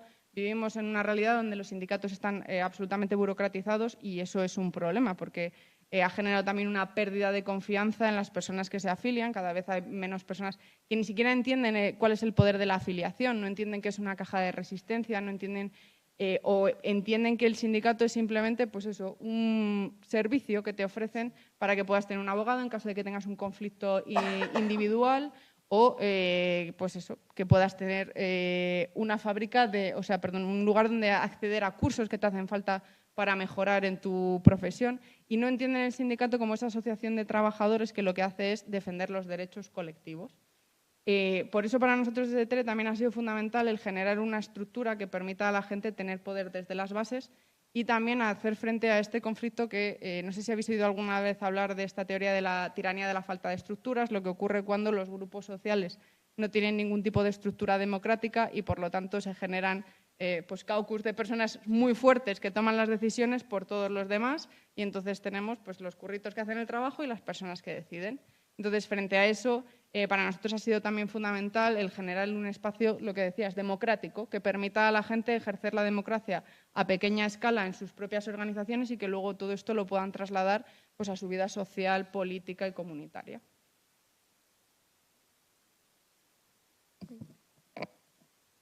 Sí, 100%, o sea, como retweet. Ahora cita. Hashtag cita. No, pero sí, supongo que desde el Sindicato de Inquilinas de Madrid tenemos muy claro que los sindicatos son unas herramientas y unas estructuras con capacidad de transformación social enormes. Pero claro, no solo por el simple hecho de serlo, ¿no? Sino que hay que sostenerlo, hay que pensarlo, hay que pensar qué tipo de sindicato y qué tipo de estructura estás construyendo, ¿no? Y todas estas cuestiones de la democracia interna, de cómo se construye el poder popular, del abajo arriba, y todas esas cuestiones son muy importantes. Pero bueno, para nosotras también es como, al final, el movimiento de vivienda fue uno de los movimientos que más sufrió y también como que todavía está digiriendo un poco el trauma del anterior ciclo político del que tú hablabas antes también, Jaime, ¿no? Al final sí que es cierto que ahí lo que vivimos después del 2008 fue un gran resurgimiento de un movimiento muy potente que realmente fue capaz de poner el sistema en jaque bastante, ¿no? Y que, jolín, que la PA fue capaz de cerrar sucursales de bancos, ¿no? O sea, y que la PA era capaz parar desahucios, de realmente con el cuerpo de todas nosotras y con el apoyo mutuo era capaz de hacer eso. Pero al final, claro, ¿qué pasa? Que se quedó una estructura obsoleta, justo por eso, ¿no? Porque no se había puesto cabeza y mente en pensar cómo esto se sostiene más allá de la hipermilitancia de algunas personas, más allá de un contexto coyuntural muy concreto y más allá del hecho de que a nivel social se haga una apuesta muy grande por el asalto institucional. Y eso lo que supone es que de los perfiles más potentes, más implicados o bueno, con, pues eso, sí, de más liderazgo, pues desaparecieran, ¿no? Entonces, claro, es también desde ahí, desde donde os comentaba antes, que en el 2017 surge el Sindicato de Inquilinas, con esa idea de que necesitamos unas estructuras que sean estables y sólidas, que sean capaces de sobrevivir más allá de la coyuntura actual o bueno, concreta del momento, y también con la capacidad de generar esa estrategia a medio y largo plazo que sea propia, ¿no? Una hoja de ruta propia y que no esté constantemente en ese diálogo con la institución. Y creo que ahí tiene razón Jaime, en que, bueno, poco a poco eso parece que está cambiando porque nosotras mismas, en nuestra propia historia, como buenas hijas de la PA y herederas de la PA y de sus formas de hacer, en nuestros primeros años también había mucho ese foco en nuestra función como movimiento social, es convencer, es aprovechar, es conseguir que las instituciones se hagan esas X cosas. Y creo que justo las reflexiones a las que hemos llegado en los últimos años y que a día de hoy son una parte indiscutible de ya no solo nuestro discurso, sino también de nuestra forma de hacer, es que tenemos que, como hablábamos antes, tenemos que reconocer y aceptar y acuerpar de una vez por todas que el poder lo tenemos nosotras, que el poder no está en las instituciones, que el poder no está en la clase rentista, que es minoría, ¿no? O sea, el poder está en nuestras manos. Estos últimos meses lo hemos estado diciendo mucho. Sin nuestro dinero no son nada, ¿no? Al igual que sin nuestro trabajo no son nada, al igual que sin nuestro sostén de la vida no son nada, y a otras luchas que podríamos hacer ese símil, ¿no? Entonces creo que ahí es muy importante entender que esa es la función de los sindicatos, que al final esa relación dialéctica entre la institución y la calle es algo que también tenemos que superar, que la calle, que lo que ocurre fuera de la institución no tiene una función de empujar a la institución a hacer X cosa, sino que tiene la función de realmente construir ese poder popular que es capaz de hacer cosas más allá de lo que la institución hace o no, ¿no? Entonces, en ese sentido, como que también esto es muy importante, por ejemplo, estos últimos meses que hemos vivido como un ciclo de grandes movilizaciones, ¿no?, por la vivienda, pues también entender como que claramente hay que conectar con la desafección, porque creo que sí que es cierto que hay ahí como un sentir generalizado de ya cierta desconfianza en las instituciones que no se acaba de traducir al 100% en la misma crisis de legitimidad que hubo en el 2008 después de la crisis, ¿no? Pero nos damos cuenta que, bueno, pues por ejemplo, nuestras consignas y nuestros mensajes que lanzamos con la Mani el 13 de octubre de se acabó el tiempo de los políticos, ya ha llegado nuestro momento, hacia la huelga de alquileres, ¿no? Y todo eso han sido muy bien acogidas por lo que comentaba Ana, de personas que de normal no están militando, no están participando políticamente en las luchas, y eso también es un signo que hay que aprovechar y hay que saber conectar con eso, ¿no? Que claramente estamos en un potencial cambio de ciclo político, pero que es labor también de los sindicatos de base y que se ven a sí mismas como una estructura de transformación social desde el poder popular, activar esa ruptura social y ese cambio de ciclo, ¿no? Y, por ejemplo, las movilizaciones de estos últimos meses también ha sido clave verlas como parte de una estrategia más grande, ¿no? Que durante mucho tiempo nos hemos acostumbrado a un sindicalismo, como antes comentaban tanto Pablo como Jaime, de ese sindicato cuya labor es movilizar de vez en cuando por una cosa puntual y ya está. Y creo que nosotras fuimos como bastante estratégicas al saber posicionar o utilizar esas ganas de salir a la calle para plantar o poner sobre la mesa algo que va más allá, como puede ser una huelga de alquileres, ¿no? Y que donde realmente centra el poder popular como agente de cambio o bueno, la vivienda también como un eje central sobre el que organizar ese conflicto capital-vida. Pero supongo que aquí también como traer sobre la mesa que creo que una cosa importante y una labor que también tenemos es la de ir creando ya como esas formas diferentes de vida, ¿no? O sea, también la labor ahí de ser estructura de transformación social ya no va solo por impugnar lo existente, sino va realmente por ir creando las alternativas, ¿no? Y creo que ahí también nos enfrentamos a un gran reto, que es que al mismo tiempo que hay como esta sensación de automatización social y desafección y demás, también ocurre que muchas veces las alternativas que planteamos todavía no son deseables, ¿no? O sea, como hablamos del apoyo mutuo, de la colectividad, de una cooperativa de viviendas donde a lo mejor tienes que llegar a acuerdos con tus vecinos y ahora lo que puedes es como ir a tu play, ¿no? Y demás, eso ocurre también en el entorno laboral, de bueno, pues ya veré yo qué hago. Nos apetece más un Netflix al chile en mi casa con un Uber Eats que realmente bajar y formar parte de algo en tu centro social de al lado. Entonces, como que ahí también tenemos creo que es uno de los grandes retos, pero también de las grandes oportunidades que tiene el sindicalismo de base, sobre todo también aplicando todo lo que hemos hablado antes de entender la lucha como algo integral, ¿no? Y volviendo a lo que comentaba antes, ahí la territorialización y, por ejemplo, nuestros nodos del sindicato están haciendo un trabajo increíble en justo crear esos espacios de ocio, de creación de comunidad, ¿no? y de compartir y que hacen la alternativa deseable.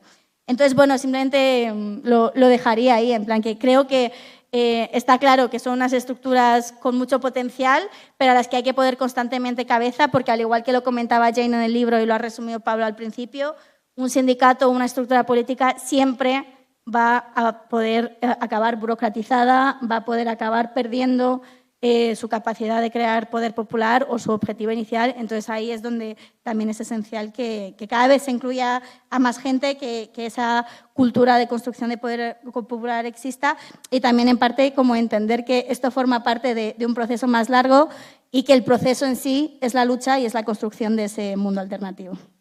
Pues muchas gracias a las tres. En ese tema de la forma sindical, que un poco como resumiendo lo que habéis dicho, es también como la visión de Cuadernos de Trabajo un poco de esto, es que al final la forma sindical lo que hace es, frente a esa desafección fuerte que hay, le recuerda a la gente que tiene el poder y que el poder va mucho más allá de salir a la calle en momentos puntuales, sino que realmente tenemos las llaves de todas las casas y mantenemos la vida de este país, ¿no? Entonces, el poder lo tenemos nosotras y ahí tenemos la huelga como una herramienta. Vamos a abrir un poco turno por si hay comentarios o preguntas.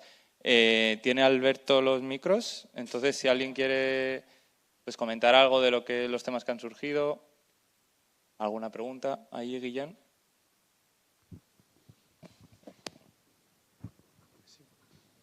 Hola, hola. Bueno, hola, yo me llamo Guillén, soy compañero de Merino en TERE y integrante de Cuadernos de Trabajo. Yo quería recalcar la razón por la que nos parece tan importantísimo este libro. Es que, por poneros un ejemplo, en Alemania hubo una edición, una traducción al alemán, se formó un grupo de lectura de ver qué podían aprender de este libro y eso fue el germen de una histórica huelga de hospitales en Berlín. Entonces yo simplemente quería transmitiros que esto lo que vais a leer en ese libro es una forma de hacer sindicalismo que no es una cosa de los marcianos de Estados Unidos que se lo funciona allí. En Alemania se han ganado huelgas históricas, se está extendiendo a más sectores. Lo que llevamos puesto en marcha en nuestro entorno en España funciona y yo diría que incluso es más fácil que funcione aquí que allí porque tenemos más derechos laborales. Y los compas de vivienda, ya habéis visto el manual buenísimo que han sacado, que es también una traducción y una adaptación de otro manual de un colectivo que os animo muchísimo a que conozcáis, que se llama Labor Notes, que también tienen libros muy prácticos y manuales estupendos y en castellano, como Secretos de un organizador exitoso. Entonces, simplemente, por mi parte, aportar esto. Esta receta funciona, te salen los bizcochos si la sigues y además hay esperanza y, desde luego, para mí lo ha sido. Gracias. ¿Alguien más quiere contribuir? Si no, Merino, ¿querías lanzar? Bueno, yo tengo una pregunta para alguno que sea algún voluntario. A ver, yo he dado clase muchos años, así que os aviso que tengo esta ley de si no hay ningún voluntario, todos sois voluntarios, y entonces al que vea que se intenta esconder más, pues va a ser al que le voy a preguntar. Así que a mí me gustaría saber vosotros, porque si habéis venido aquí entendéis que clarísimamente hay un problema en la forma en la que nos estamos organizando los movimientos sociales, porque no conseguimos generar la estructura suficiente para que la lucha se mantenga el tiempo suficiente para que esto no sea no solo perder derechos, sino conquistarlos y conquistar nuevos horizontes, que es lo que hablamos siempre. Siempre queremos mejorar, pero parece que peleamos a la defensiva. Entonces, a mí me gustaría saber, desde vuestros distintos ámbitos, vosotros, ¿por qué creéis que, a pesar de que la gente está tan enfadada, no conseguimos cosas? Y si pensáis que, por ejemplo, esta idea, esta teoría del poder que os estamos hablando de organizar en lugar de movilizar y de construir poder popular, si creéis que esto puede ser un antídoto para los problemas que tenemos. Tenéis hasta que cuente 10 para que salga alguien. Hasta 15. Venga, Aquí. número 1, tengo Venga. uno por aquí. Venga, 3 personas, por fin. Tengo ya una por aquí. Venga, a ver. Ahí vamos otra, perfecto. Y me queda un tercero que si no sale por aquí... Venga, venga. Señores, compañera, me estás mirando y me estás sonriendo. ¿No tenéis? Mira, ahí hay otro. Voluntario. Pues venga, chicos. No, yo voy a intentar ser breve. Perfecto. Además, es interesante que se rompa el hielo con otra serie de preguntas para abundar un poco en el tema. A ver, yo creo que hay una dificultad muy grande, y quien me conoce lo hemos comentado más de una vez y demás, que es el gran triunfo neoliberal, desde mi punto de vista, no ha sido las recetas económicas ni las recetas políticas, sino las recetas culturales, ¿no? O sea, el tema de la atomización, para mí cuando me preguntan, Mario, en 5 palabras, ¿qué es el neoliberalismo? Es una manera de los de arriba para dividir a los de abajo, que es lo que llevan buscando toda la vida. O sea, no es una cosa tampoco nueva es que el neoliberalismo ha venido a fragmentar a la sociedad, a una sociedad que era completamente unida. Que le pregunten a los obreros ingleses las broncas que tenían con los irlandeses y cómo se les intentaba dividir, ¿no? Entonces, ese problema de la atomización hace que, a día de hoy, ha utilizado ella una palabra interesante que es la de deseable, la colectividad, la organización y tal, para mucha gente no es deseable, precisamente porque lo deseable es el ir en un patinete solo, Netflix, cascos y sin sociabilizar, ¿no? Eso por un lado, creo que es una dificultad grande. Y la segunda, y creo que vais a estar de acuerdo por la exposición que habéis hecho, es la carencia de un mundo propio. Yo, por ejemplo, no soy un experto en Estados Unidos, ni mucho menos, pero sí que leo y veo o sigo bastante a Vivek Chiver, que tú seguro que le conoces, ¿no? Sociólogo y profesor estadounidense, marxista de hoy, vamos a decirlo así, y habla mucho de la necesidad de un mundo propio. Cuando tú no tienes un mundo propio, todo este tipo de vivencias comunitarias no son posibles. Tú, al final, yo que soy trabajador de correos, vivo una realidad como trabajador de correos. Y parece que como obrero lo único que me puede importar es el convenio, la pasta, el no sé qué, no sé cuál. El tema político parece que es una identidad distinta. El tema de si he nacido aquí o allá es otra identidad distinta. Entonces, el problema no es la existencia de identidades, por supuesto que no voy por ahí. El problema es esa falta de mundo propio donde poder vivirlas todas, compartirlas todas y tener un lugar donde también saber cómo transformarlas todas. Entonces, ese mundo propio yo creo que es lo que nos está faltando. Hay muchas cosas que pueden parecer propuestas nuevas, ya con esto prometo que termino, que yo no digo que no sean nuevas en el cómo las podemos llegar a construir hoy, pero, por ejemplo, la existencia del mundo propio que había en la socialdemocracia alemana del siglo pues que de la época de la Segunda Internacional, para que nos entendamos, es que era gente que podía hacer toda su vida en la socialdemocracia. O sea, que no es la socialdemocracia de ahora y la basura esta que tenemos aquí, que son todos socialliberales como mínimo. Estamos hablando de gente que tenía lugares para sus hijas, tenían clubs de lectura, culturales, deportivos, de montañismo. Absolutamente toda tu vida la podías vivir en comunidad y había también una aspiración transformadora de esa vida. De hecho, manejaban una idea que era Bildung, ¿no? Una cosa así en alemán que no recuerdo demasiado bien, pero era como que tu vida la tenías que intentar emplear en desarrollar colectivamente, individualmente, todo lo que pudieras, ¿no? Entonces, yo creo que muchas veces la organización que estamos ofreciendo no es especialmente atractiva. Yo, como delegado sindical de CGT, cada vez que convocamos asamblea y vienen 20 personas, digo, no me extraña, ¿sabes? Porque no estás ofreciendo, aunque suene mal la palabra ofrecer, nada excesivamente llamativo ni que te aliente a esa participación. Y yo creo que estos espacios precisamente sirven para reflexionar sobre eso. Me toca, ¿no? Vale, yo soy Alicia de CGT Enseñanza y también de Menos Lectivas, que también es una plataforma que también nace un poco al calor de las enseñanzas de tanto de Labour Notes como de Jane, principalmente en torno a la huelga de Chicago, que el otro día le comentaba a Guillem que cuánto de bien nos vino, ¿no? Que él tradujera, fusilera, como dices tú, ese texto y bueno, y justo ahora en breves presentaremos la traducción del manual de la huelga de Chicago, así que estamos muy, muy contentas y bueno, que también nos ha servido un montón. Todavía no nos ha salido el bizcocho, pero sí hemos pasado de 13 años de inacción a un movimiento que no para de crecer y que ha vuelto a la ilusión a muchas docentes, ¿no? Y que se plantea llegar a huelgas indefinidas. Entonces, nada, yo por aportar a lo que estáis contando, evidentemente estoy de acuerdo con lo que ha hecho el compañero del neoliberalismo y cómo ha transformado nuestras cabezas, pensamientos y forma de relacionarnos, etcétera.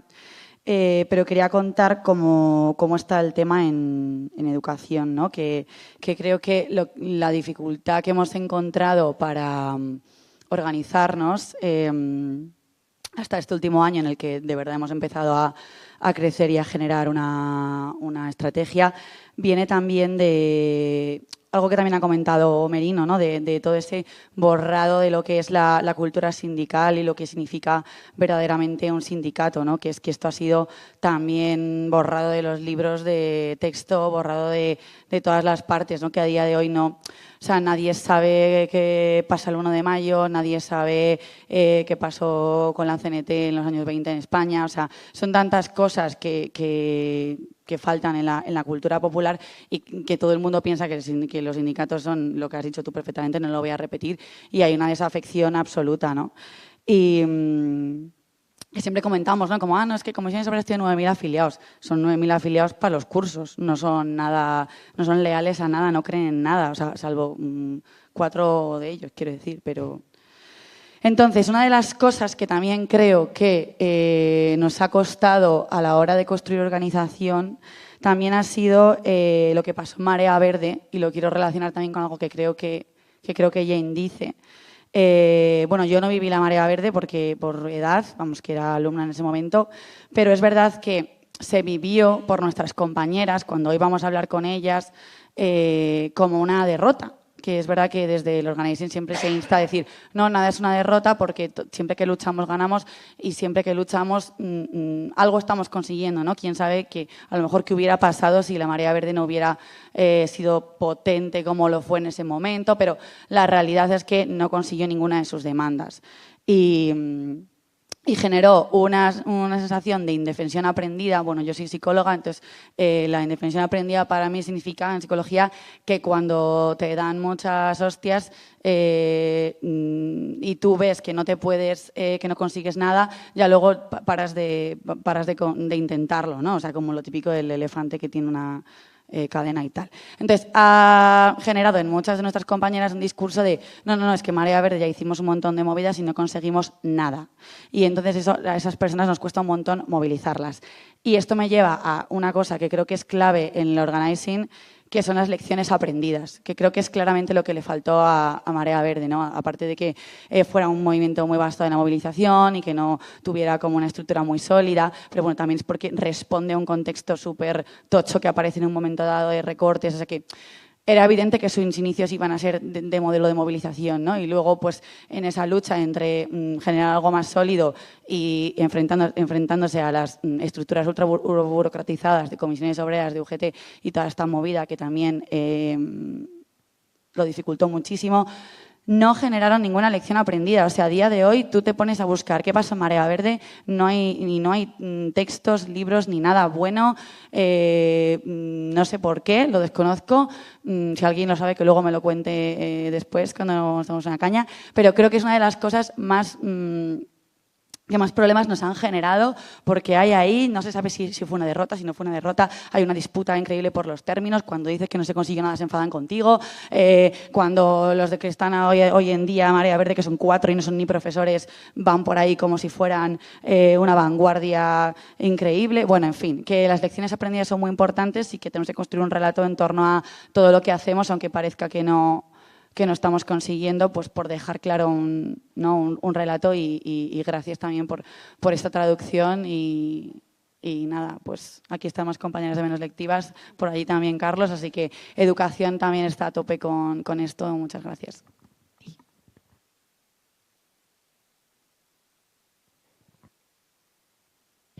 Problemas técnicos, compañeros. Hola.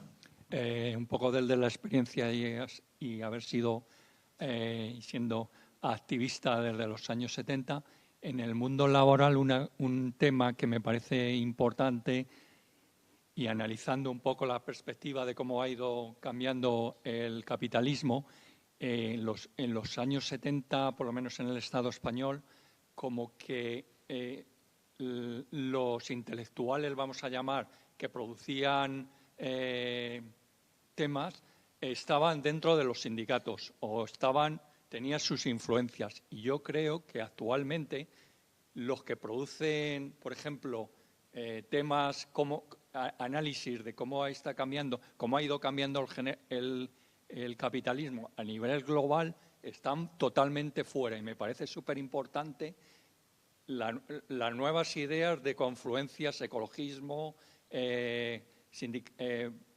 la gente de la vivienda, no solamente el sindicato inquilino, la PAP, toda la gente que ha ido trabajando en la vivienda para un poco como que no desde un punto de vista vertical, sino gente que produce ideología, sepa, es difícil, porque evidentemente en sanidad, donde hay 2.000, 5.000, un centro de trabajo no es igual que quien está trabajando limpiando o está en la hostelería o está en trabajos totalmente estructurados. Pero sí que me parece importante, o sea, viendo un poco toda la perspectiva de estos años, cómo afortunadamente, como el planteamiento de gente que está produciendo ideología está dentro de los sindicatos, porque es súper importante por todo lo que habéis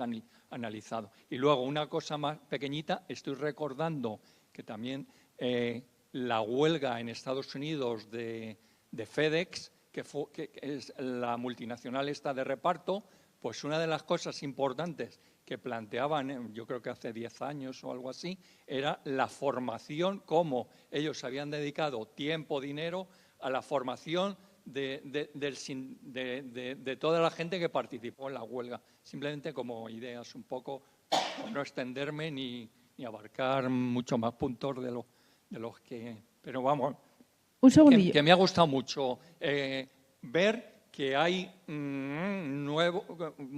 nuevos intelectuales que analizan de una forma global lo que está ocurriendo en el mundo, que es complicado de hoy con la cantidad de información que hay. Es una sociedad muy compleja y muy complicada, ¿no? Espera, antes de que dejes el micro, porque has dicho una cosa muy interesante. Ahora mismo te dejamos, un segundito. Tengo mucha curiosidad por esto que dices de los intelectuales dentro del sindicato, ¿no? Y de las nuevas corrientes de pensamiento, que al final esto es algo que en TERE debatimos un montón, ¿no?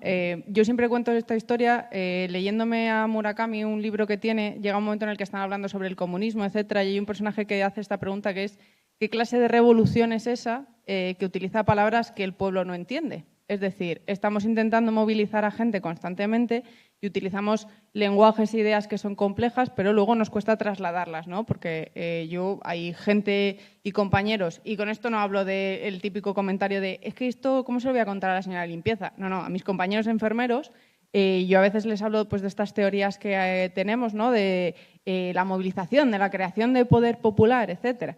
Y no me entienden, o sea, no me entienden ni les resulta atractivo, ¿no? Como decías tú, ni deseable ni interesante. Entonces, con esta perspectiva que tienes tú de todos estos años en la lucha, ¿qué opinas? ¿Crees que realmente No, en serio, tengo muchísima curiosidad por saber cuál es tu opinión. ¿Opinas que realmente los intelectuales de los movimientos utilizan cada vez palabras más complejas y que por eso no estamos consiguiendo atraer a la gente o transmitirles esas ideas? Ana, espera un momento como moderación. Voy a dejar que, para que no se vuelva una conversación, o sea, que me parece muy interesante. Perdón. No, que está bien, pero como ya son menos cuarto y también os quiero dejar que podáis hacer un cierre, esta pregunta, ahora después de las cañas, quien quiera saber la respuesta, vamos Perdón, a... me he colado. No, es una buena reflexión. Sí, no, parece bien, pero por no hacer el diálogo que se puede alargar. Sí. Hola, soy Pablo, soy del sindicato de inquilinas y bueno, para ser también un poco optimista, porque como que siempre en estos círculos, como que muchos de nosotros y de nosotras somos militantes y demás, todo el rato tenemos como del discurso de que todo está mal, la gente no se acerca, la gente no tal, y yo la verdad me pongo a pensar y digo, joder, pues creo que tampoco estamos tan mal como podríamos estar, ¿no? Es decir, hace unos años las huelgas feministas lo petaban, que algo quedará de ello, porque queda. Todas las huelgas climáticas y toda la peña y colectivos que ha salido de las huelgas climáticas, que hace muchos años era como impensable. El sindicato de inquilinas ahora, el movimiento socialista también por su lado como creciéndolo y petándolo. Menos lectivas, creciéndolo y petándolo, ¿no? Entonces, como que yo creo que casi no hay mayor derrota nuestra y victoria del capitalismo, del neoliberalismo, como queramos llamar, que es que nos creamos locamente, que no es que estamos ultra individualizados, todos miramos por nuestros intereses y más, pues yo creo que puede ser, pero que creo que no hay mayor derrota nuestra que creernos eso como muchísimo, ¿no? Y porque creo que no están así y que, en cierta manera, estas nuevas de hacer sindicalismo como que lo están... son prueba de ello, de que la gente pues sigue estando sola, se reconoce sola y se junta, ¿no? Porque porque creo que eso pasa, ¿no? CGT Cataluña también crece, ¿no? Entonces, pues creo que hay buenos indicativos de que estamos haciendo bien y que la gente al final como que tiende a juntarse. Eso como por un lado. Por lo que comentabas de lo de las comunidades y demás, que es que justo lo hablábamos hoy con Alberto, ¿no? de esto de las comunidades, de cómo podemos dar ese paso a que nuestros sindicatos y demás sean donde desarrollar tu cotidianidad de vida, ¿no? Y es que muchas veces, también en la ponencia se estaba hablando de ello, como, bueno, es que se quedan en casa con Netflix and chill. Bueno, pues es que a lo mejor hay que entender que en nuestras organizaciones o nuestros sindicatos y demás va a haber gente así y está bien. Porque es difícil que todo el mundo como que se enganche a organizar su bloque y demás y es como, bueno, pues a lo mejor pues siempre va a haber un pagacuotas. Pues cuando también entendamos que esas figuras como la va a haber y que intentemos reducirlo, genial, pero que tampoco nos frustremos porque alguien un viernes decide a quedarse en casa, porque yo también voy a querer quedarme en casa un día con Netflix y una manta. Y sobre todo porque esto, lo hilo con lo de las comunidades, es que en la socialdemocracia alemana del 30 o a principios del siglo XX la CNT, que inundaba la CNT a millones, toda esa gente era anarquista, entendía, ¿no? Entonces, como que creo que eso es importante también como traerlo de vuelta, ¿no? Como no hace falta que me seas como un convencido, como un tal, como si votas al PP, como si... Bueno, eso ya no lo sé, pero como que... Porque seguramente en la CNT del primeros del 20 pues habría gente que sería completamente fusilable, ¿no? Entonces, como que... No, bueno, es verdad. Entonces, como que creo que tenemos que traer de vuelta un poco eso también. Los fusilamientos. ¿Qué es lo que tenemos que traer de vuelta exactamente? ¿Los fusilamientos? Fusilamientos. Vale, Alberto quería intervenir y luego si hay alguna otra palabra de gente que no haya hablado también por escuchar más voces. Vale, súper breve.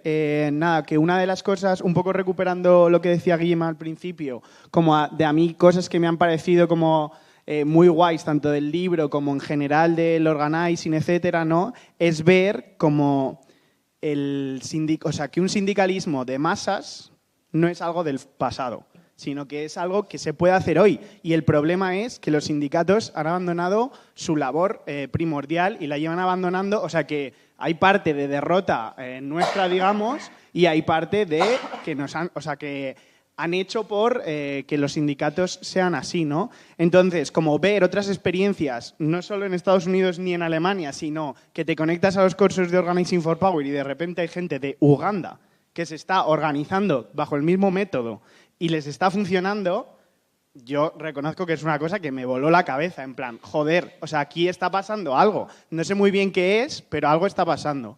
Y luego creo que esta idea de un sindicalismo de masas, masivo, etcétera, conecta bastante bien con toda la tradición de del sindicalismo revolucionario, que al final el objetivo del sindicalismo revolucionario es controlar la producción y nosotros diríamos ahora también controlar la reproducción, ¿no? Un poco en esta énfasis que estabais haciendo vosotros dos aquí ahora. Entonces, para esto, yo creo que una de las cosas importantes que al menos a mí muchas veces en los movimientos sociales yo creo que a mí se me ha enseñado lo contrario, es no vayas a toda la población, por ejemplo, en nuestro caso del sindicato de inquilinos, a toda la población inquilina. Vete únicamente a los que están sufriendo más las condiciones más deplorables. Entonces, así podrás generar un grupo y ahí habrá un pequeño grupo que combata firmemente contra el capitalismo, tal, etcétera, etcétera, ¿no? Y en realidad es que esta idea es contraria a los principios del sindicalismo revolucionario, porque, por ejemplo, en la CNT de los años 20-30, lo que se rompía en la cabeza era para ver cómo los técnicos, cómo los ingenieros se metían dentro del sindicato, porque aquí la cuestión es organizar la producción en el día después de que hagamos la revolución. Entonces, de la misma forma que en los hospitales, por muchas cosa que sea una mierda que los médicos se crean superiores y no quieran organizarse con el resto, sin médicos, tal y como está organizado el sistema de salud, no hay hospital. Entonces, si tenemos una propuesta de organizar los hospitales sin médicos, bien, hagámosla. O sea, no la niego, porque no tengo ni idea. Pero creo que tenemos que saber, que tenemos que tener en cuenta, que tenemos que organizar, pues podríamos decir, a toda la clase trabajadora en su conjunto, porque el objetivo es organizar la producción. Entonces, que creo que esas dos ideas, que una puede ser como más, digamos, actual y otra más del pasado, creo que conectan muy bien y precisamente hacen el link entre esa herencia del sindicalismo revolucionario y ese nuevo sindicalismo que para mí en realidad es la misma cosa. Muy bien. No sé si alguien, como ya vamos de tiempo, si alguien tiene alguna palabra, si no os voy a dejar que cerréis un poco si queréis comentar algo de todo lo que se ha dicho. Mira, hay una rápida, venga. Vale. Bueno, iba a decir que justo como con la idea esta que estabais poniendo sobre la mesa de, digamos, como sindicalismo, bueno, o sea, como de la persona integral y de la confederación de las luchas, al final, digamos, con que la producción y la reproducción de la vida son dos caras de la misma moneda que justo en el capitalismo se nos presentan como dos realidades escindidas y por eso es como el trabajo y la vida, por otro lado. Y que justo para mí esto hila muy bien como, digamos, con esta idea del neoliberalismo. Me parece que muchas veces caemos en un error de ver el neoliberalismo como una especie de fenómeno meteorológico que llegó, nos jodió todo y nos ha dejado más o menos este estado convaleciente. Y en eso creo que una de las cosas que tendríamos que tener en cuenta es intentar hacer balance de por qué la clase trabajadora, por qué fallamos en aquel momento a hacerle frente al neoliberalismo y cómo nos comió. Y como también, respondiendo a lo que decías de los movimientos sociales, creo que estamos en ello. En plan, estamos organizando y sois el mejor ejemplo de que en organizar se tarda. Pero organizando solo nos da resultados y los resultados vienen a la larga. Entonces yo creo que el camino está ahí, en seguir organizando y tener una estrategia y un plan a largo plazo. Gracias. Vale, pues os voy a dejar a los de la mesa si queréis alguna palabra de cierre o comentar algo y ya vamos cerrando. No sé. No, nada, yo simplemente añadir que agradezco mucho las intervenciones de mis compañeros del sindicato de inquilinas porque me he quedado en la parte más analítica y me faltaba la parte mitinera, ¿no? Y la parte mitinera es que lo estamos haciendo y se puede hacer. Entonces yo creo que 100% eso, simplemente como para cerrar, recordar que las estructuras, que el sindicalismo de base de esta manera tiene un poder muy fuerte en transformación para transformar la realidad, pero simplemente si nos enfocamos eso, en que tenemos que ir generando esas estructuras alternativas, que ya lo estamos haciendo, ¿no? Nosotras en el sindicato de inquilinas, es que yo creo que casi todas las que participamos activamente de él, estamos muy emocionadas y muy motivadas. Yo este fin de semana he estado en una formación de comunicación política y venía mucha gente que en los últimos 10 años de alguna manera u otra ha estado relacionado con Podemos, Unidas Podemos, Sumar, el asalto institucional y tal, y todo el mundo estaba de bajona total, ¿no? Y yo era la única que realmente traía a esa sala como muchísima motivación y muchísima esperanza y muchísima creencia en que hay cosas por hacer y las estamos haciendo. ¿Pero por qué? Porque lo veo en mi día a día, ¿no? Entonces es como rescatar y recuperar esa esperanza de que aquí Jane, Labour Notes, las teorías del sindicalismo de base nos dan muchas herramientas y muchos tips, ¿no? Y muchos consejos, pero una vez más recordar que el poder está en nuestras manos y que creo que justo esa es la magia del sindicalismo, que no requiere, como comentaba antes Pablo, no requiere de una unidad ideológica de primeras, ¿no? O sea, lo que requiere, pues bueno, en nuestro caso somos todas anticapitalistas y tenemos claro que queremos acabar con estas formas de vida. Pero lo que requiere es justo esa conexión, esa generación de comunidad, esas ganas de transformar y sobre todo, más que nada, es el conectar con cómo tu vida actual no te gusta y te das cuenta de que tienes poder para cambiarla, ¿no? Entonces aquí simplemente como reconocer que al final en Sindicato de Inquilinas llevamos 3 años creciendo exponencialmente, que cada año doblamos, que cada vez hay más gente involucrada, cada vez hay más gente que realmente estamos haciendo cosas increíbles, que actualmente estamos sosteniendo una huelga de alquileres que es puto ilegal hacerlo en España y lo estamos haciendo, que realmente con las manifestaciones del 13 de octubre en Madrid, del 23 de noviembre en Barcelona, sacamos a la calle más gente que nunca y no solo por salir un día a la calle, sino como que era una llamada a que realmente estamos avanzando hacia un horizonte emancipador. Entonces eso, como que creernos de verdad que tenemos el poder para crear esas experiencias de clase que van a ser capaces de ir caminando hacia el mundo que queremos. Bueno, yo por mi parte simplemente creo que absolutamente hay que mantener esa esperanza, ¿no? Y ser conscientes de eso, de dónde venimos y hacia dónde vamos, pero para mí también es súper importante reflejar lo fundamental que es seguir formándonos, no solo para tener la capacidad de debatir y de hablar sobre teoría laboral, teoría política, etcétera, sino de seguir formándonos para obtener las habilidades necesarias para que cuando vengan las vacas flacas, que siempre vienen, en cualquier movimiento social, caigamos al nivel de nuestro entrenamiento. Es decir, seamos capaces de recomponernos y de seguir construyendo, no importa cuál sea el clima político, sea fácil, sea difícil, y que entendamos que esto, además de ser una cuestión de ilusión, también es una cuestión de compromiso y que creamos realmente en ese compromiso. Creo que en esto se basa gran parte de la teoría de Jane y de la vida de Jane McAlevey. Ya hasta el final de sus días estuvo completamente comprometida con la lucha laboral. Los compañeros del Labour Notes llevan años y años facilitando a trabajadores a lo largo de todo el mundo, lo que decía el compañero, gente en Uganda, ya veis vosotros, nosotros conectados en casa y ellos con el generador de luz y conectados con el móvil a una conexión terrorífica, intentando formarse para poder llevar a cabo este cambio. Entonces yo, todo lo que puedo destacar de esto es sigamos leyendo, sigamos trabajando, sigamos yendo a cursos, como dice ella, sigamos ya no transmitiendo la ilusión, sobre todo la sabiduría y el conocimiento para que la gente que venga después pueda seguir dando la batalla. Y eso. Bueno, no sé si debe haber sido el final yo, porque soy bastante pesimista con todo siempre. No, por favor. No, vale, lo acabo, vale.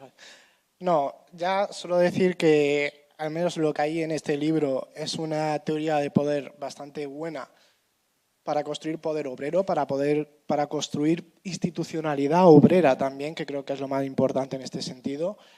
Es para construir autonomía de clase también.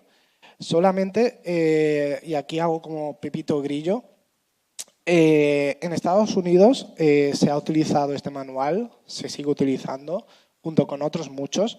En Estados Unidos ha habido una explosión sindical que no se veía en 40 años, básicamente, pero tan rápido como se crea, hay que hacer unas estructuras muy fuertes, sindicales, muy fuertes, e incluso las estructuras más fuertes sindicales que se pueden hacer se pueden destruir en 0, y aviso a navegantes, con la presidencia de Trump se pueden destruir en 0, los sindicatos de nuevo cuño que se han hecho.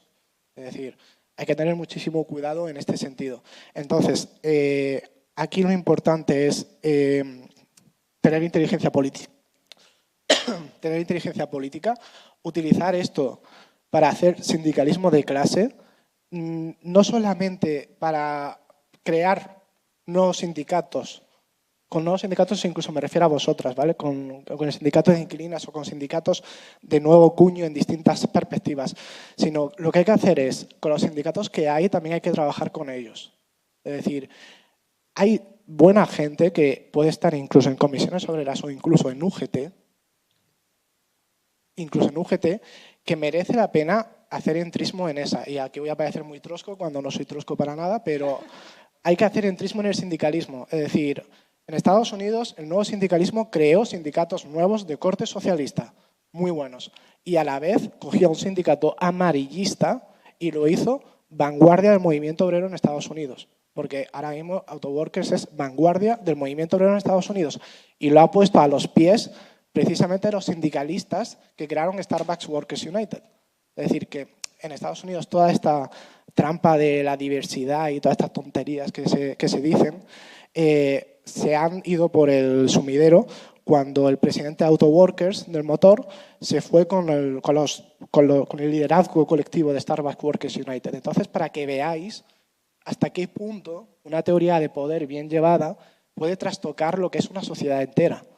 Pero hay que tener unas sólidas bases y hay que ser muy inteligente políticamente y no equivocarse nunca de enemigo y saber que, al fin y al cabo, lo que se quiere construir es una supermayoría. Las supermayorías se construyen con gente que no piensa exactamente igual que tú. Eso es lo más importante.